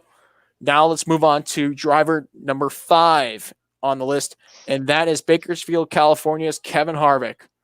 Harvick is a 2-time winner at Texas, and this might be a long list because his first race was round 7 of the 2001 NASCAR Winston Cup series. Kevin Harvick would start 33rd and finish 7th that race. So he did very, very impressive in his first start at Texas. That's a very, very impressive turnaround. But mind you, Kevin Harvick won in unthinkable fashion at a very similar racetrack, Atlanta Motor Speedway. And as, of course, we all know, he replaced Dale Earnhardt after Dale Earnhardt was tragically killed in the 2001 Daytona 500. And Richard Childress needed a replacement driver, so they switched the paint scheme and the number to 29 from 3, put Kevin Harvick in the car, and in Harvick's third start, he would do the unthinkable and win, beating Jeff Gordon by inches at Atlanta Motor Speedway. An iconic finish for the ages and a very emotional story for everybody who was there to watch Kevin Harvick win that race. So, yeah, it's a 7th place finish, but you got to remember what happened just a few races ago before that event took place in 2001. Moving on to the next race. It gets pretty bad from here. Kevin Harvick would finish 25th after starting 25th in 2002. In 2003, of course, they only had one race at Texas at that time. 2003, he would finish 15th after starting 8th. In 2004, Harvick would finish 13th after starting 22nd. So he's just pretty struggling qualifying. In fact, his qualifying runs are very bad here, which I'll get to in a moment. 2005, and driving for Richard Childress Racing still, Kevin Harvick started. So now, by the way, starting 2005, Texas would have 2 races. Just saying the fall race began in 2005. Harvick finished 13th after starting 17th. And then Harvick started 33rd in the fall race to finish 16th. So it didn't get any better from there. But if you look at the 2006 race, Kevin Harvick would improve. He would improve on the finishes, but not in the qualifying. So that's one thing I've realized. Kevin Harvick's made improvements in qualifying in recent years, but his finishes have definitely been good all around. It's just he's for some reason sucks at qualifying at Texas in the early stages of his career. Harvick started 24th in the 2006 Samsung Radio Shack 500 and finished 5th, driving the Reese's Caramel Cup Chevy Monte Carlo for Richard Childress Racing. And then Harvick would have another abysmal qualifying run starting 21st. He would finish 3rd, driving up the ranks. And remember, that was a controversial race. If you remember Kevin Harvick, he basically punted Scott Riggs out of the way. And post-race, a brawl ensued. Punches were thrown. And people had to be separated by security. My question was Scott Riggs a lap down or something? No, he was on the lead lap with worn Oh. tires. This was during the last 10 laps of the race. Scott Riggs, who is a very underperformed driver for Ray Evernham. Oh, I thought it was just a random ass lap. No, he was on the lead lap with under 10 laps to go. And Kevin Harvick was pretty hypocritical about it, to be honest. And it angered the Evernham crew so much that they went after him. And I don't know if there were any fines or suspensions, but there were punches thrown, and security had to basically keep them distant from, like, basically it was during the period while everyone was like leaving the track, something like that. It was terrible. 2007, Harvick finally improved his second best qualifying run. So after all those starts, Harvick finally qualified better than 17th, except for the 2003 race, 11th. Not good. He would finish 29th, 3 laps down. Probably someone wrecked him. In 2007, Kevin Harvick would finally start in the top 10 for the second ever time in his career. 4th. Okay. He'd finished 10th that race. All right, moving on to 2008. Another bad qualifying run for Kevin Harvick. 21st. He would finish 11th. And then the second race, 23rd, and finished 7th.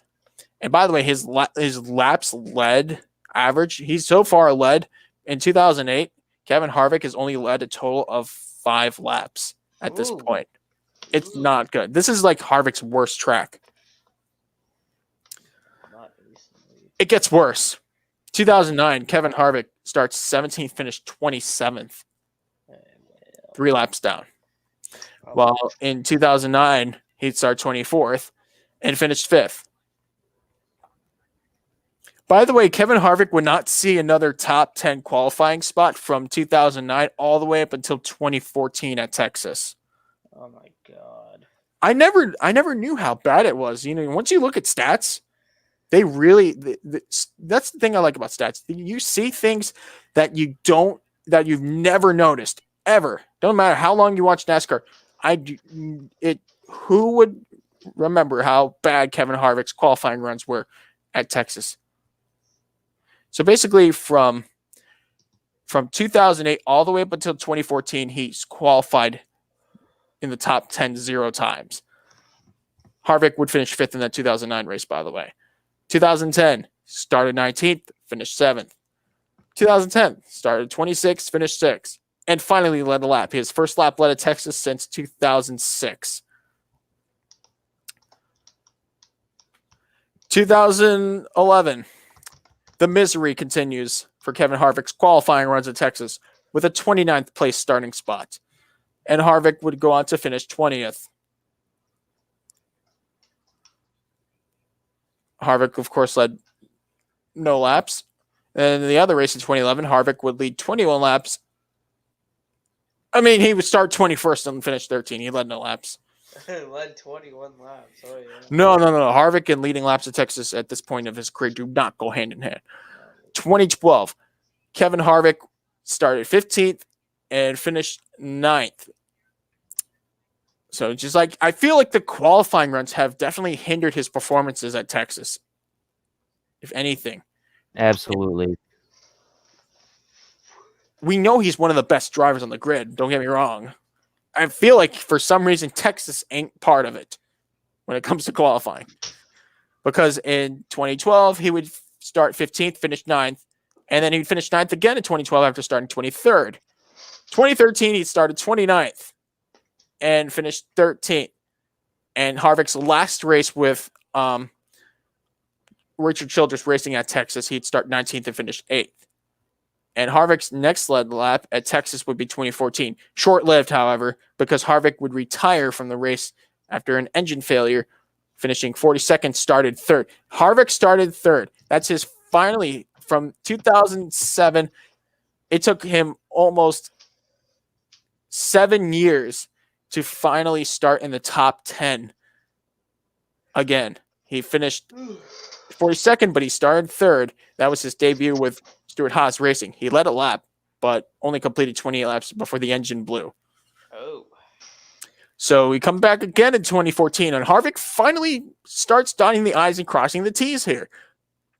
He started 5th, another top 10 starting spot for Kevin Harvick, and finished 2nd after leading 2 laps. He was a factor, but would later then win the championship that year.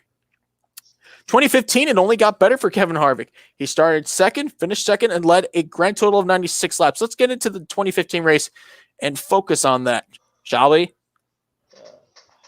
So the Duck Commander 500 in 2015 was round 7 of the 2015 Sprint Cup Series. Jimmy Johnson led 128 laps to win, as Kevin Harvick led 96 laps to finish 2nd.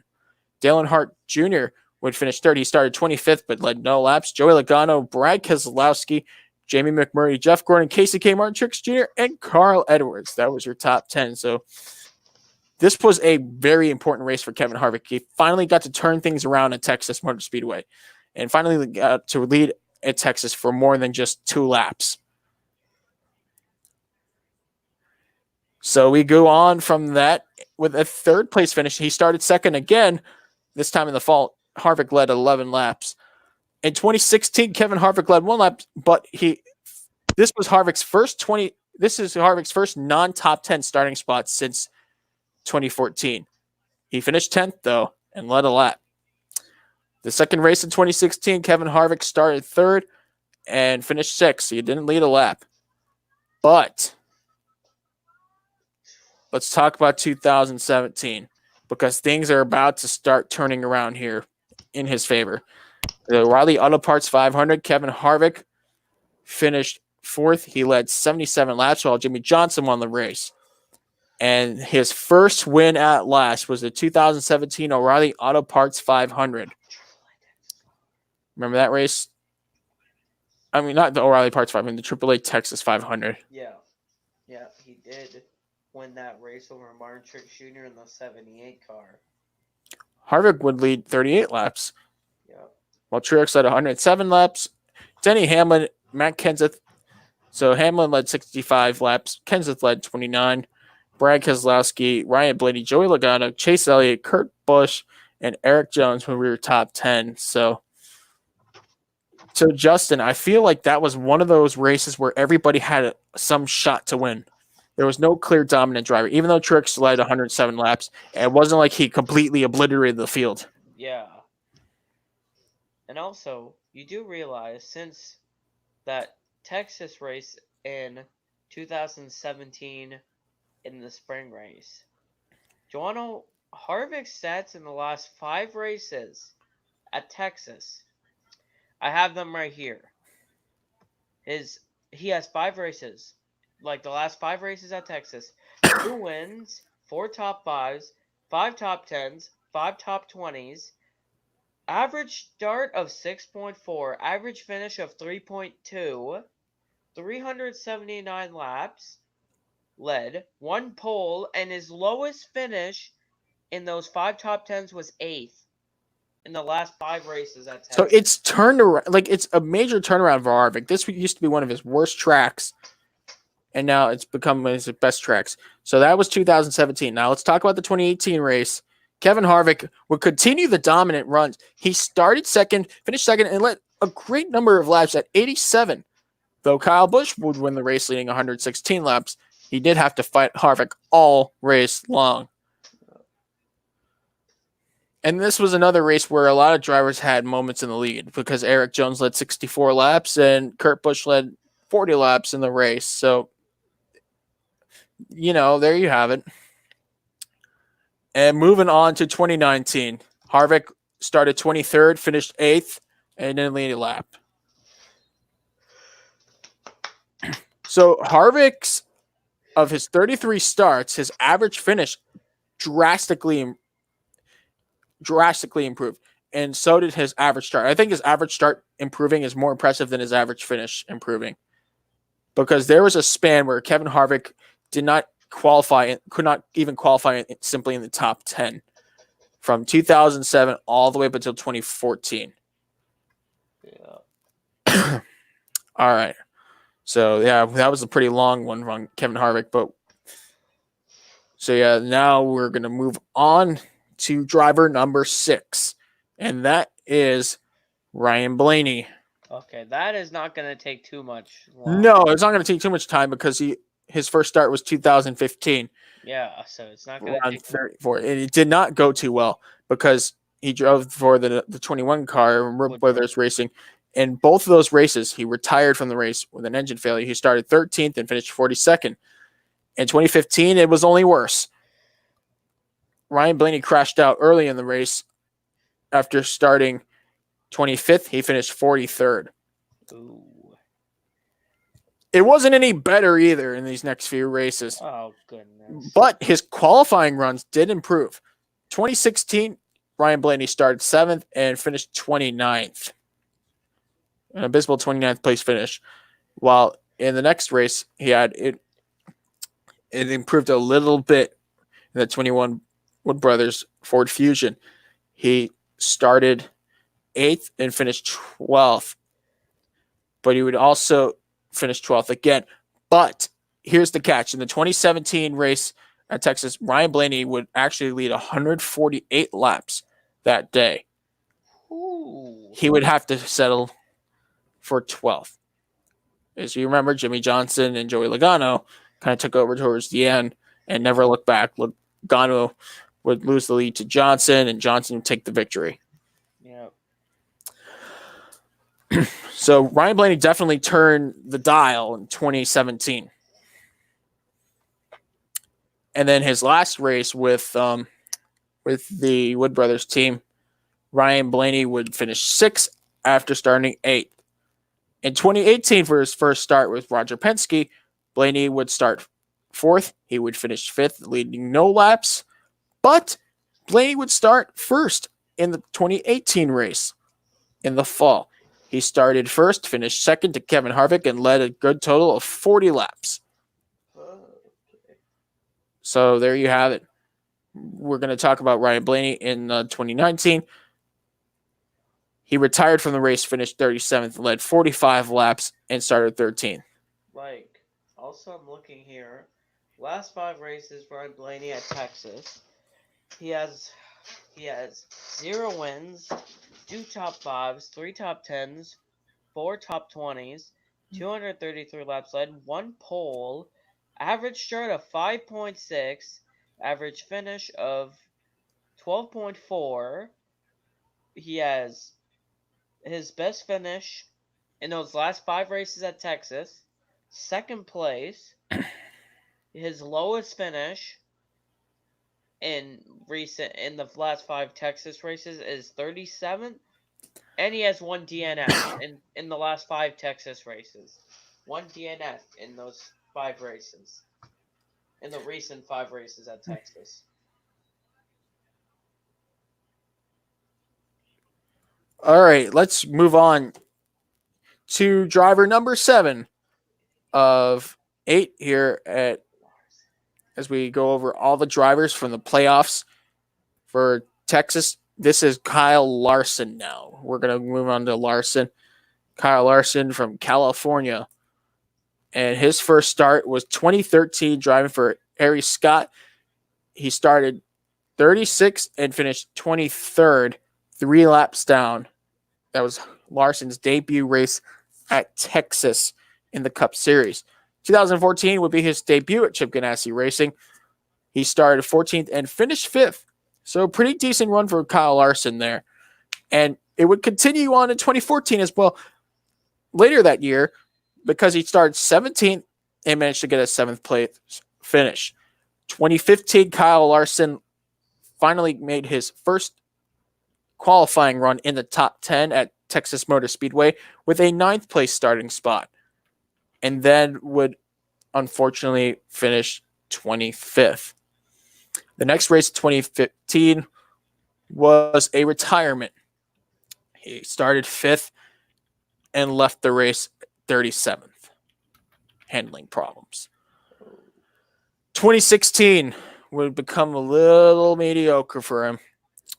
Started 20th, finished 14th. In the second race in 2016, he started 5th, but had to manage a 15th place finish in that rain-shortened race. 2017 would be the turnaround for Kyle Larson. Larson started second. Excuse me, he started 32nd and finished second in the Credit One Bank Chevrolet. But he would actually have a good run here in the second race at Texas before crashing out. Larson led 74 laps in the 2017 AAA Texas 500 before he crashed on lap 282 and retired from the race. So, yeah, there you have it. Kyle Larson led 74 laps that day. Yep. Which Kevin Kyle, Harvick would go on to win. which Kyle Larson. Wait. Just check it.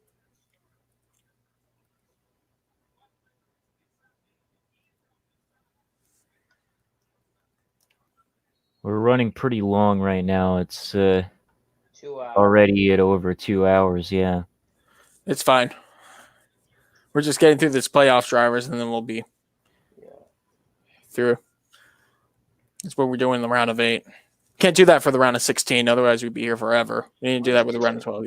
We would be here for a lot. Yeah, if this were the round of 16, we'd be here for ages.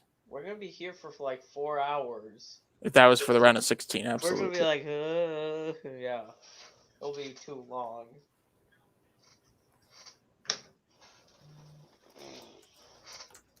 Which I'm looking at. So yeah, we got one more driver to cover. Wait, also about Larson. Yeah.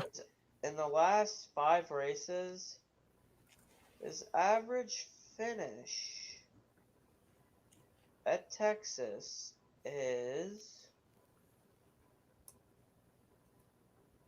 Where is Kyle Larson? Kyle Larson, are you in here?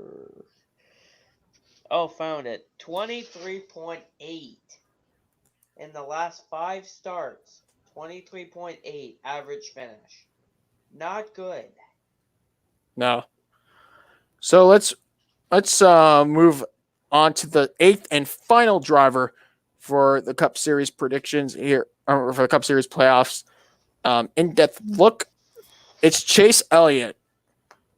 Chase Elliott's first start at Texas was very impressive. He started 4th and finished 5th, leading 1 lap as a rookie. He would finish 4th in 2016 in the second race, leading 3 laps after starting 11th. In 2017, Chase Elliott would start a string of terrible qualifying runs, 33rd off the grid, but he managed to finish 9th in the first race. In the second race at Texas, Chase Elliott would start an abysmal 34th, but finish in the 8th place, leading 1 lap.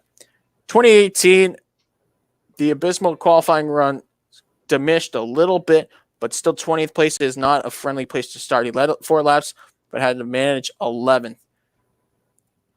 And in 2018, for the second race, he started 16th and finished 6th.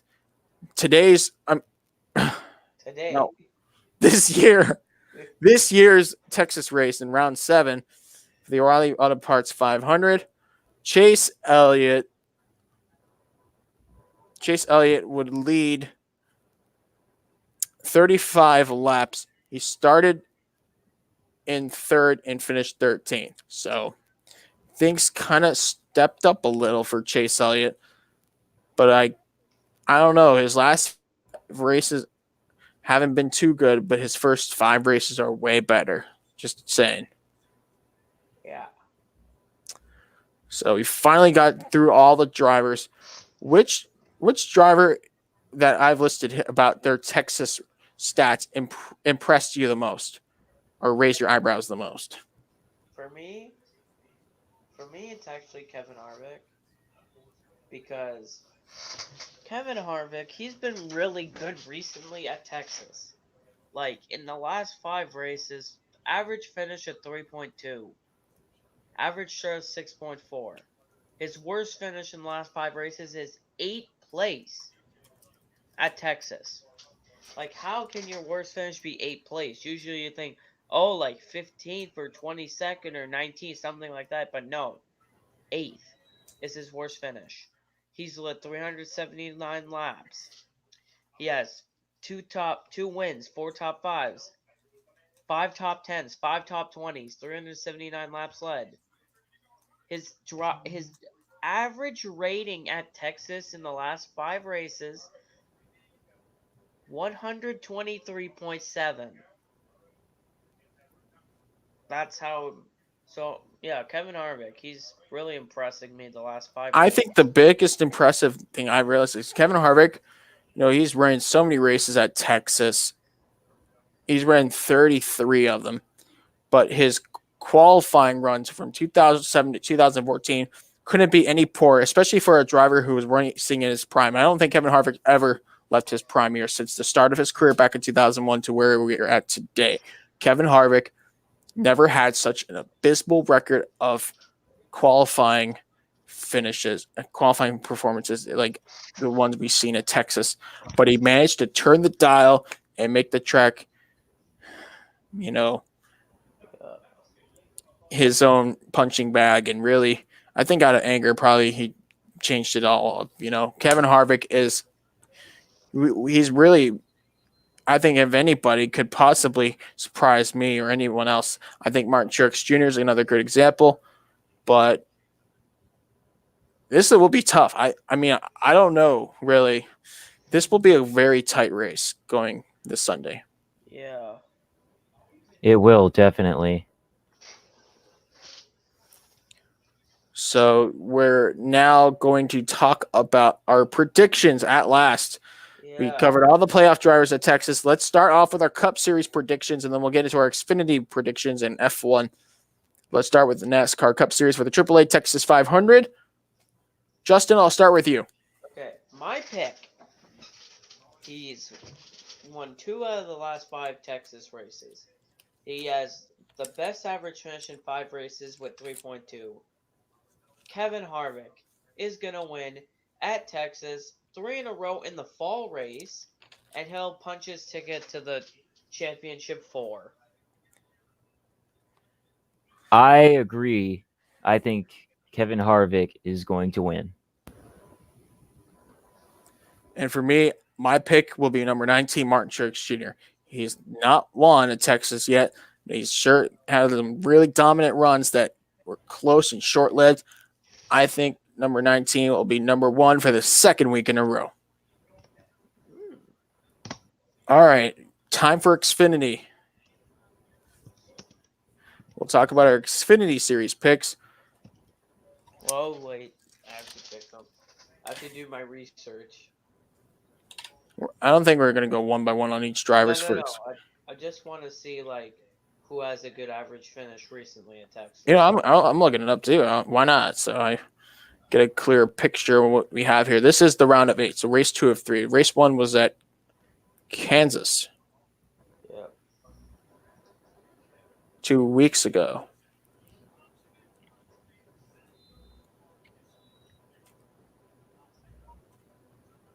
Go to NASCAR Xfinity Series. Okay.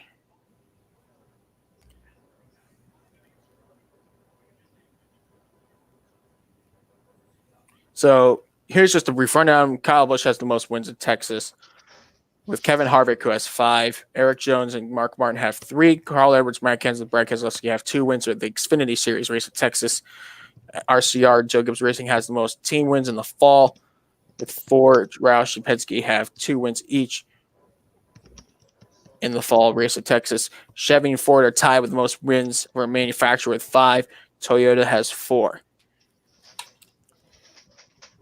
And of course, the first race was won by Mark Martin, 1997. I almost said 2097. No, Dude, we're not that far in the future. I don't think I'll make it to 2097. If I do, you can just go back to this podcast and Yeah.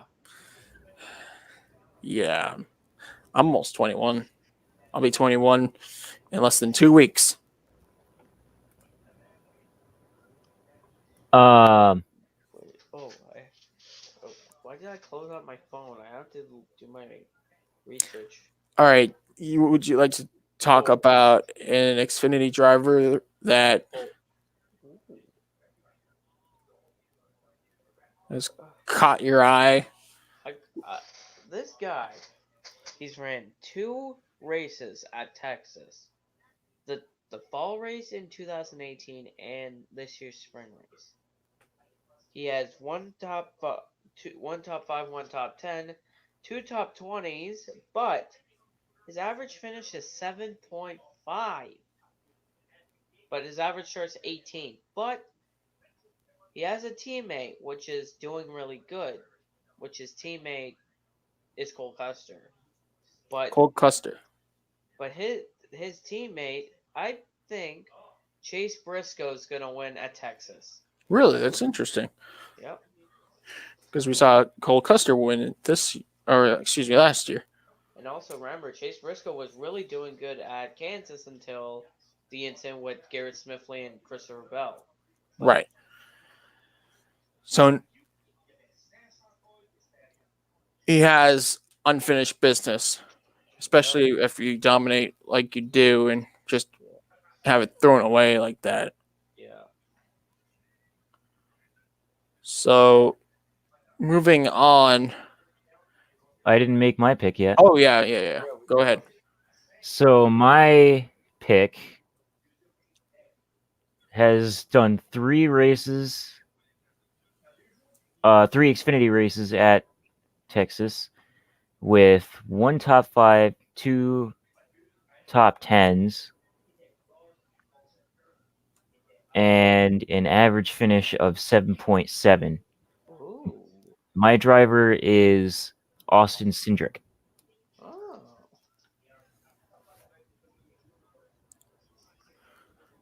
My pick has 2 top 5s, 2 poles, and finished 3rd this year. Christopher Bell will win at Texas. Okay. I think we have everybody. Now, what do the comment section have to say if they're saying anything? Danny Ajera 48. Cole Custer will win at Texas again. Harvick will win at Texas for Cup. Okay. Okay. Moving on, let's get into Formula One for the 19th race of the 21 round tour at Circuit of the Americas in Austin, Texas.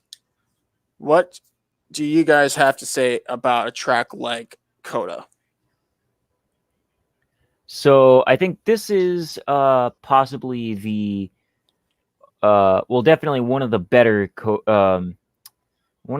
Herman Tilke design tracks. Yeah.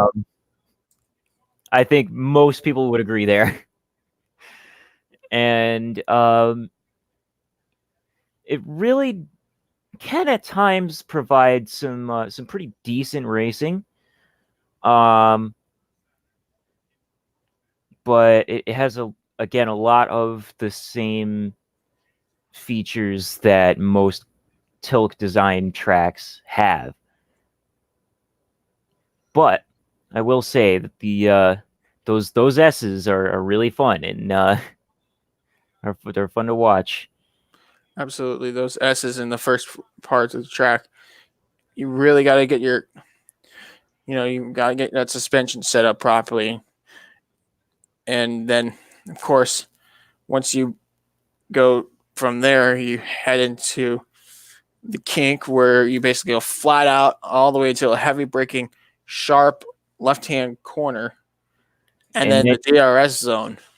And you have a very long straight, so you have to have the lowest downforce you can have to get that straight line speed, but yet then you have this the only section of the track I really don't like is after that with the stadium section, which is almost kind of like a go-kart track.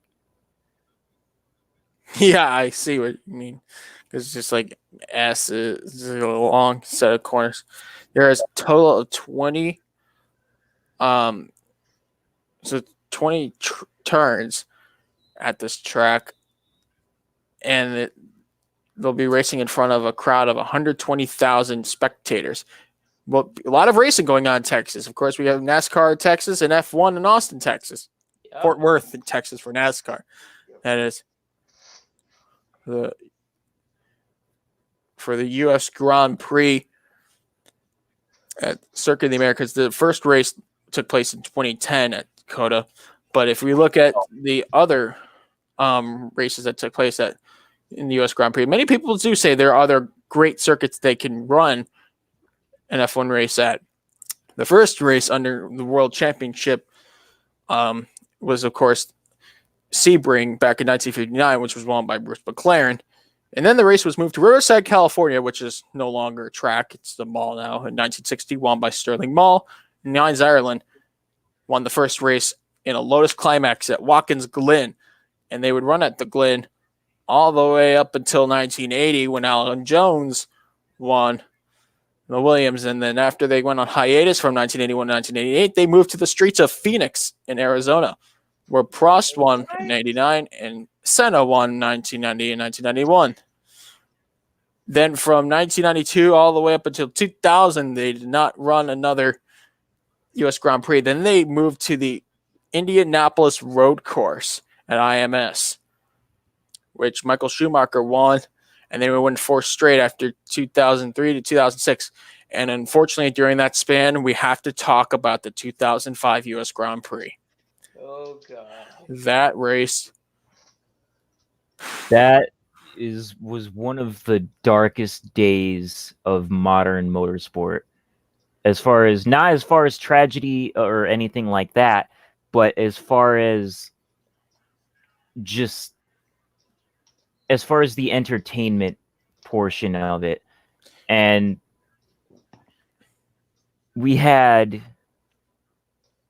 back then we had the tire war between Michelin and what was the other one? Bridgestone, right? Yeah. Bridgestone and Michelin. And so all of the, if I'm getting the story right, I believe all the Bridgestone versus Michelin. All the Bridgestone, I think it was the Michelin cars that got all retired. My God, they should just. So we had only about 7 cars start the race. Yeah, I remember Michael Schumacher, during the practice session, had the terrible crash. Ralph Schumacher in turn 13, which resulted in a tire failure, and got hurt. And of course, Ricardo Zonta was the replacement driver. And remember, this is a high-speed. It was a high-paced bank turn, which of course was like the surface used in the Indy 500, right? The oval part of the track. So basically, oval turn 1 is turn 13. Yeah, except they took it backwards, right? Because they ran the track the other way around. But like the surface of the track was, for some reason, that the surface at IMS do not go well with tires. And this was not just, the first case of a controversial race in IMS history.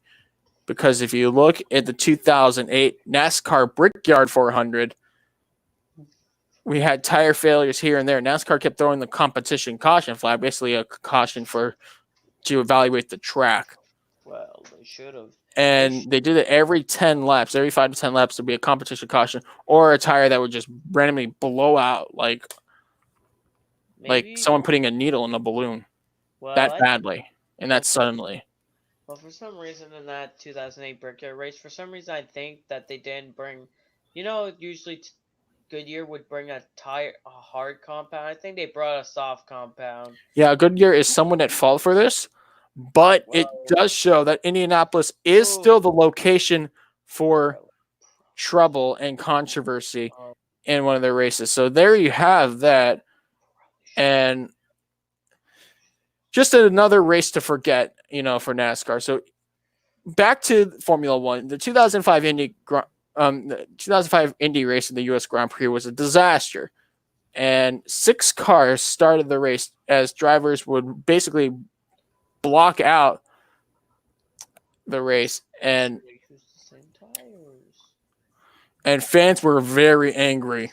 Wait, which tire compound was the drivers that didn't race? It was the Bridgestone tire. What was the other one that Bridgestone versus Michelin. Michelin were the bad guys.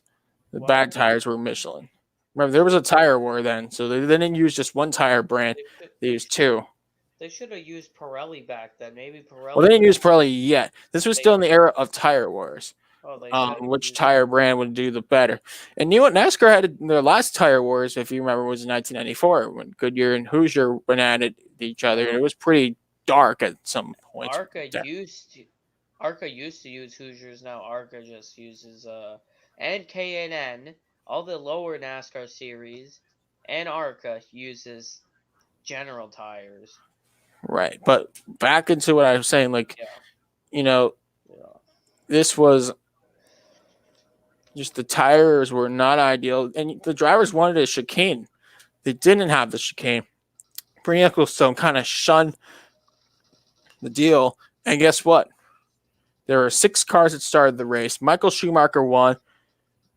He basically he won, and then of course Barrichello and Diego Montero, who drove a Jordan, Wow. finished here. So only 2 cars finished on the lead lap. Oh my god. And then Lorraine Karthikeyan and then the other Jordan, they raced. Right. And then Christian Albers and Patrick Frieschiger finished 2 laps down in the minorities.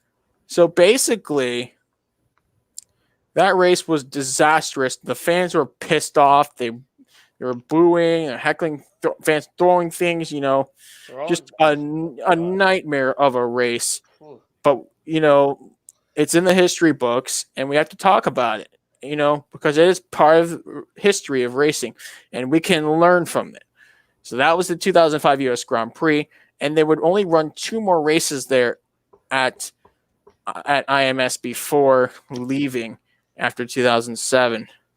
Yep. I thought it was 2008 was the last one. They left after 2007. Hamilton won in 2007. Where was the 2008 one? 2008 did not have a race until 2012, and then 2012 would be the first U.S. Grand Prix in Austin, Texas. But what race were Yes, before I was trying to tell you, Joe, before you mistakenly said 2010. Oh, Wait. well, 2010 is when they started building Coda. Wait, question. Yeah, go ahead. My question: what replaced the U.S. Grand Prix? What race did they race instead of that race? Where did they go? Well, there have been tracks that have come and gone since Indianapolis. A couple of them. I can't name them off the top of my head. Maybe Joe, maybe you can think of them. A couple of the tracks that may have come and gone since Indianapolis. Well, it's 2008. I mean, I didn't really follow F1 back then. I'm just gonna be brutally honest, but yeah, I'm sure if I looked it up, usually what they do in F1, they just drop the race and that's it altogether. But in 2008, of course, that was the debut of the Singapore Grand Prix. Oh. And guess what? Just like the U.S. Grand Prix 2005, there would be a major controversial moment that happened. Crashgate. Exactly. But we're not talking about that. We're not here to talk about Crashgate because the Singapore Grand Prix happened over a month ago. So, yeah. There you have it. So do we want to go into picks for the U.S. Yeah, Grand let's talk about picks for the U.S. Grand Prix. And we'll kick it off with you guys. So, Justin, let's hear your take and hear your pick. What do you expect to see?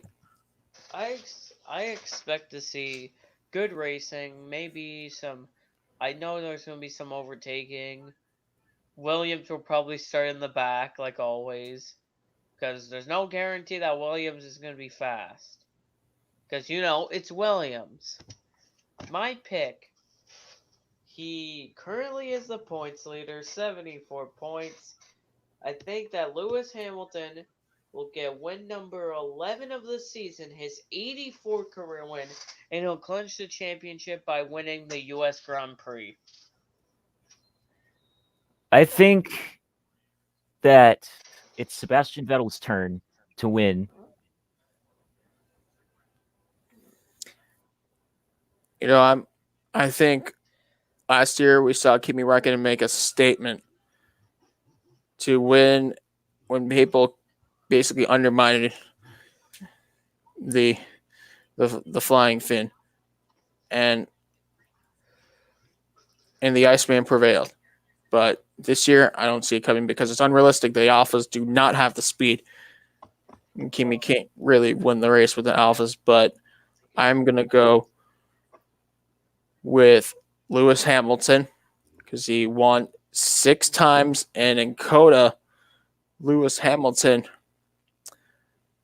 won 3 in a row, actually 4 in a row at a point.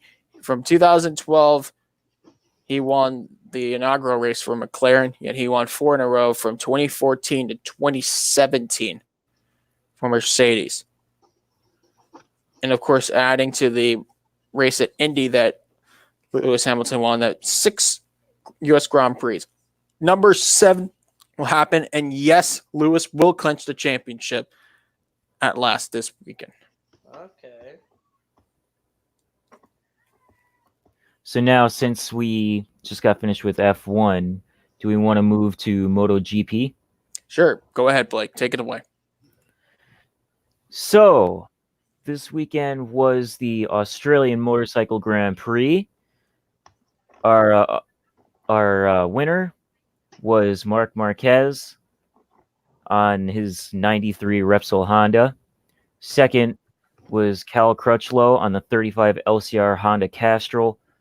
And third was Jack Miller on the 43 Pramac Racing Ducati. And the World Championship standings right now are: first, Marc Marquez, 375 points. Second, Andrea Dovizioso, 240 points. Third is Alex Rins, 183 points. Fourth, Maverick Vinales, 176 points. And fifth, I'm only ending in the top 5, is Danilo Petrucci at 169 points. And next weekend is the Malaysian Motorcycle Grand Prix at Sepang International Circuit. The first race was in 1991, but that was with smaller classes. With the MotoGP class, for those of you that don't know, MotoGP has multiple classes that race. We have the 125. We have currently we call them Moto 3, which is the 125cc class. We have Moto 2, which is, I believe, 500cc, and MotoGP currently is 1000cc. But the first MotoGP class race was, I believe, 2002. Correct me if I am wrong. And the first winner was Max Biaggi for the MotoGP class. The first ever winner, which would be multiple, being that we had multiple classes race. A 250cc class winner in 1991 was Luca Cadalora. And then we had the 125cc winner that year as Loris Capirossi.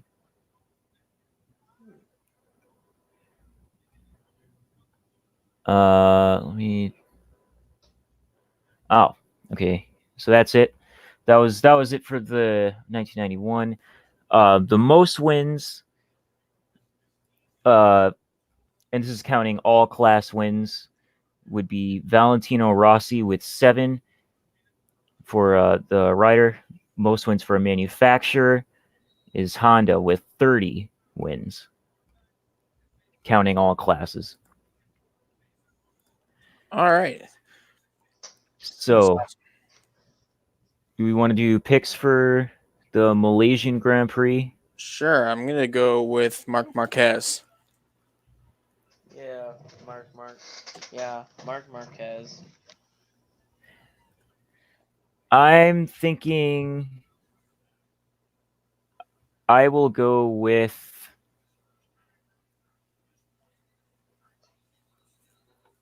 Let me see. I'm thinking I'm also gonna go with Mark Marquez. So we're all in agreement.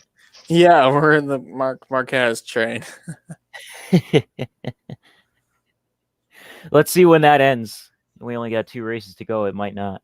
Sure. All right. So next weekend we're gonna have a great podcast. We'll talk about Texas. We'll review the race, and we'll review the U.S. Grand Prix, and then we'll start to get into some other forms of racing. Be the month of November. November is going to be a great month. So we're going to cap. This is our last podcast in the month of October. Oh, And Daniel Garofori says Mark Marquez. So he's on the train with us, guys. I tell you, we're really pulling for him. and also, wait, Simon Pagino got married today. Good for him. Yeah. And also, speaking of marriage, just a quick shout out to Danny B. Talks. Daniel, you deserve every single moment of happiness with that wedding. So congratulations. If you're watching, I hope you hear Danny B. Congrats. And Black Flags Matter was at the wedding. So yeah. And the iceberg. Yeah, the iceberg. Yeah. Jared was there. Yep. So it's Darian, of course, Daniel Baldwin. Great guys. Yeah. Hopefully one of these days they'll end up on our podcast. If you're watching, Black Flags Matter, Iceberg, Danny B, Eric Eastep, whoever you guys are, make sure to come on our podcast or have us on yours. We are happy. We are happy to have guests. Yeah. Please bring it. Yeah. Okay, without further ado, we're going to call it a night. Yeah. 2 hours, 32 minutes. Yeah, that's a very long session, but we'll definitely be in for episode 31. I mean, we've been here 30 straight weeks, every Monday since April 6th. We have not missed a single episode. Well, except the time when we had on a Wednesday. Remember that day, Tuesday? Sure, we did have to change the schedule a little bit because the Stanley Cup Finals. Michigan was put the Monday and all that was not going well, so we correlated with sports broadcasting camps that week too. So yeah. Speaking of which, I do want to bring Jeremy Treatme back on the episode. Yeah, because we had trouble on podcast number 11. We had trouble with Google Hangouts, which Google Hangouts we can't use that anymore. So this is why we're. StreamYard, in my opinion, is a much better alternate. Yeah. And I'm glad we found it. So shout out to the people who work for StreamYard. Keep doing what you're doing. Keep making your product simple and easy to use. Yep. No time for complexity. Yeah. So, I think we're ready to call it night. Dolphins and Steelers playing on ESPN now. Guess what's in a couple days? Halloween. Yes. On the 31st. And also, I have to do this. Tune into the Extreme Race on NBCSN on Saturday night. Tune into the Cup Race Sunday afternoon on NBCSN. Tune into the IndyCar race. Not IndyCar. F1. There's no IndyCar race until March. F1 on ABC, not ABC Plus, because that probably does exist, but ABC to watch the races. Definitely tune into the Malaysian Grand Prix on Sunday as well, wherever you can find it. Yep. I think it's on BN Sports. We have to watch the Spanish paid cable stream from my area. But just watch the races, and no, IndyCar is racing in March. Yeah, we're a long ways till the next IndyCar race. Yeah. Without further ado, you guys take care. For my partners, Justin and Blake, I'm your host, Joe, signing off on World Racing Media. Catch you next week. And happy Halloween.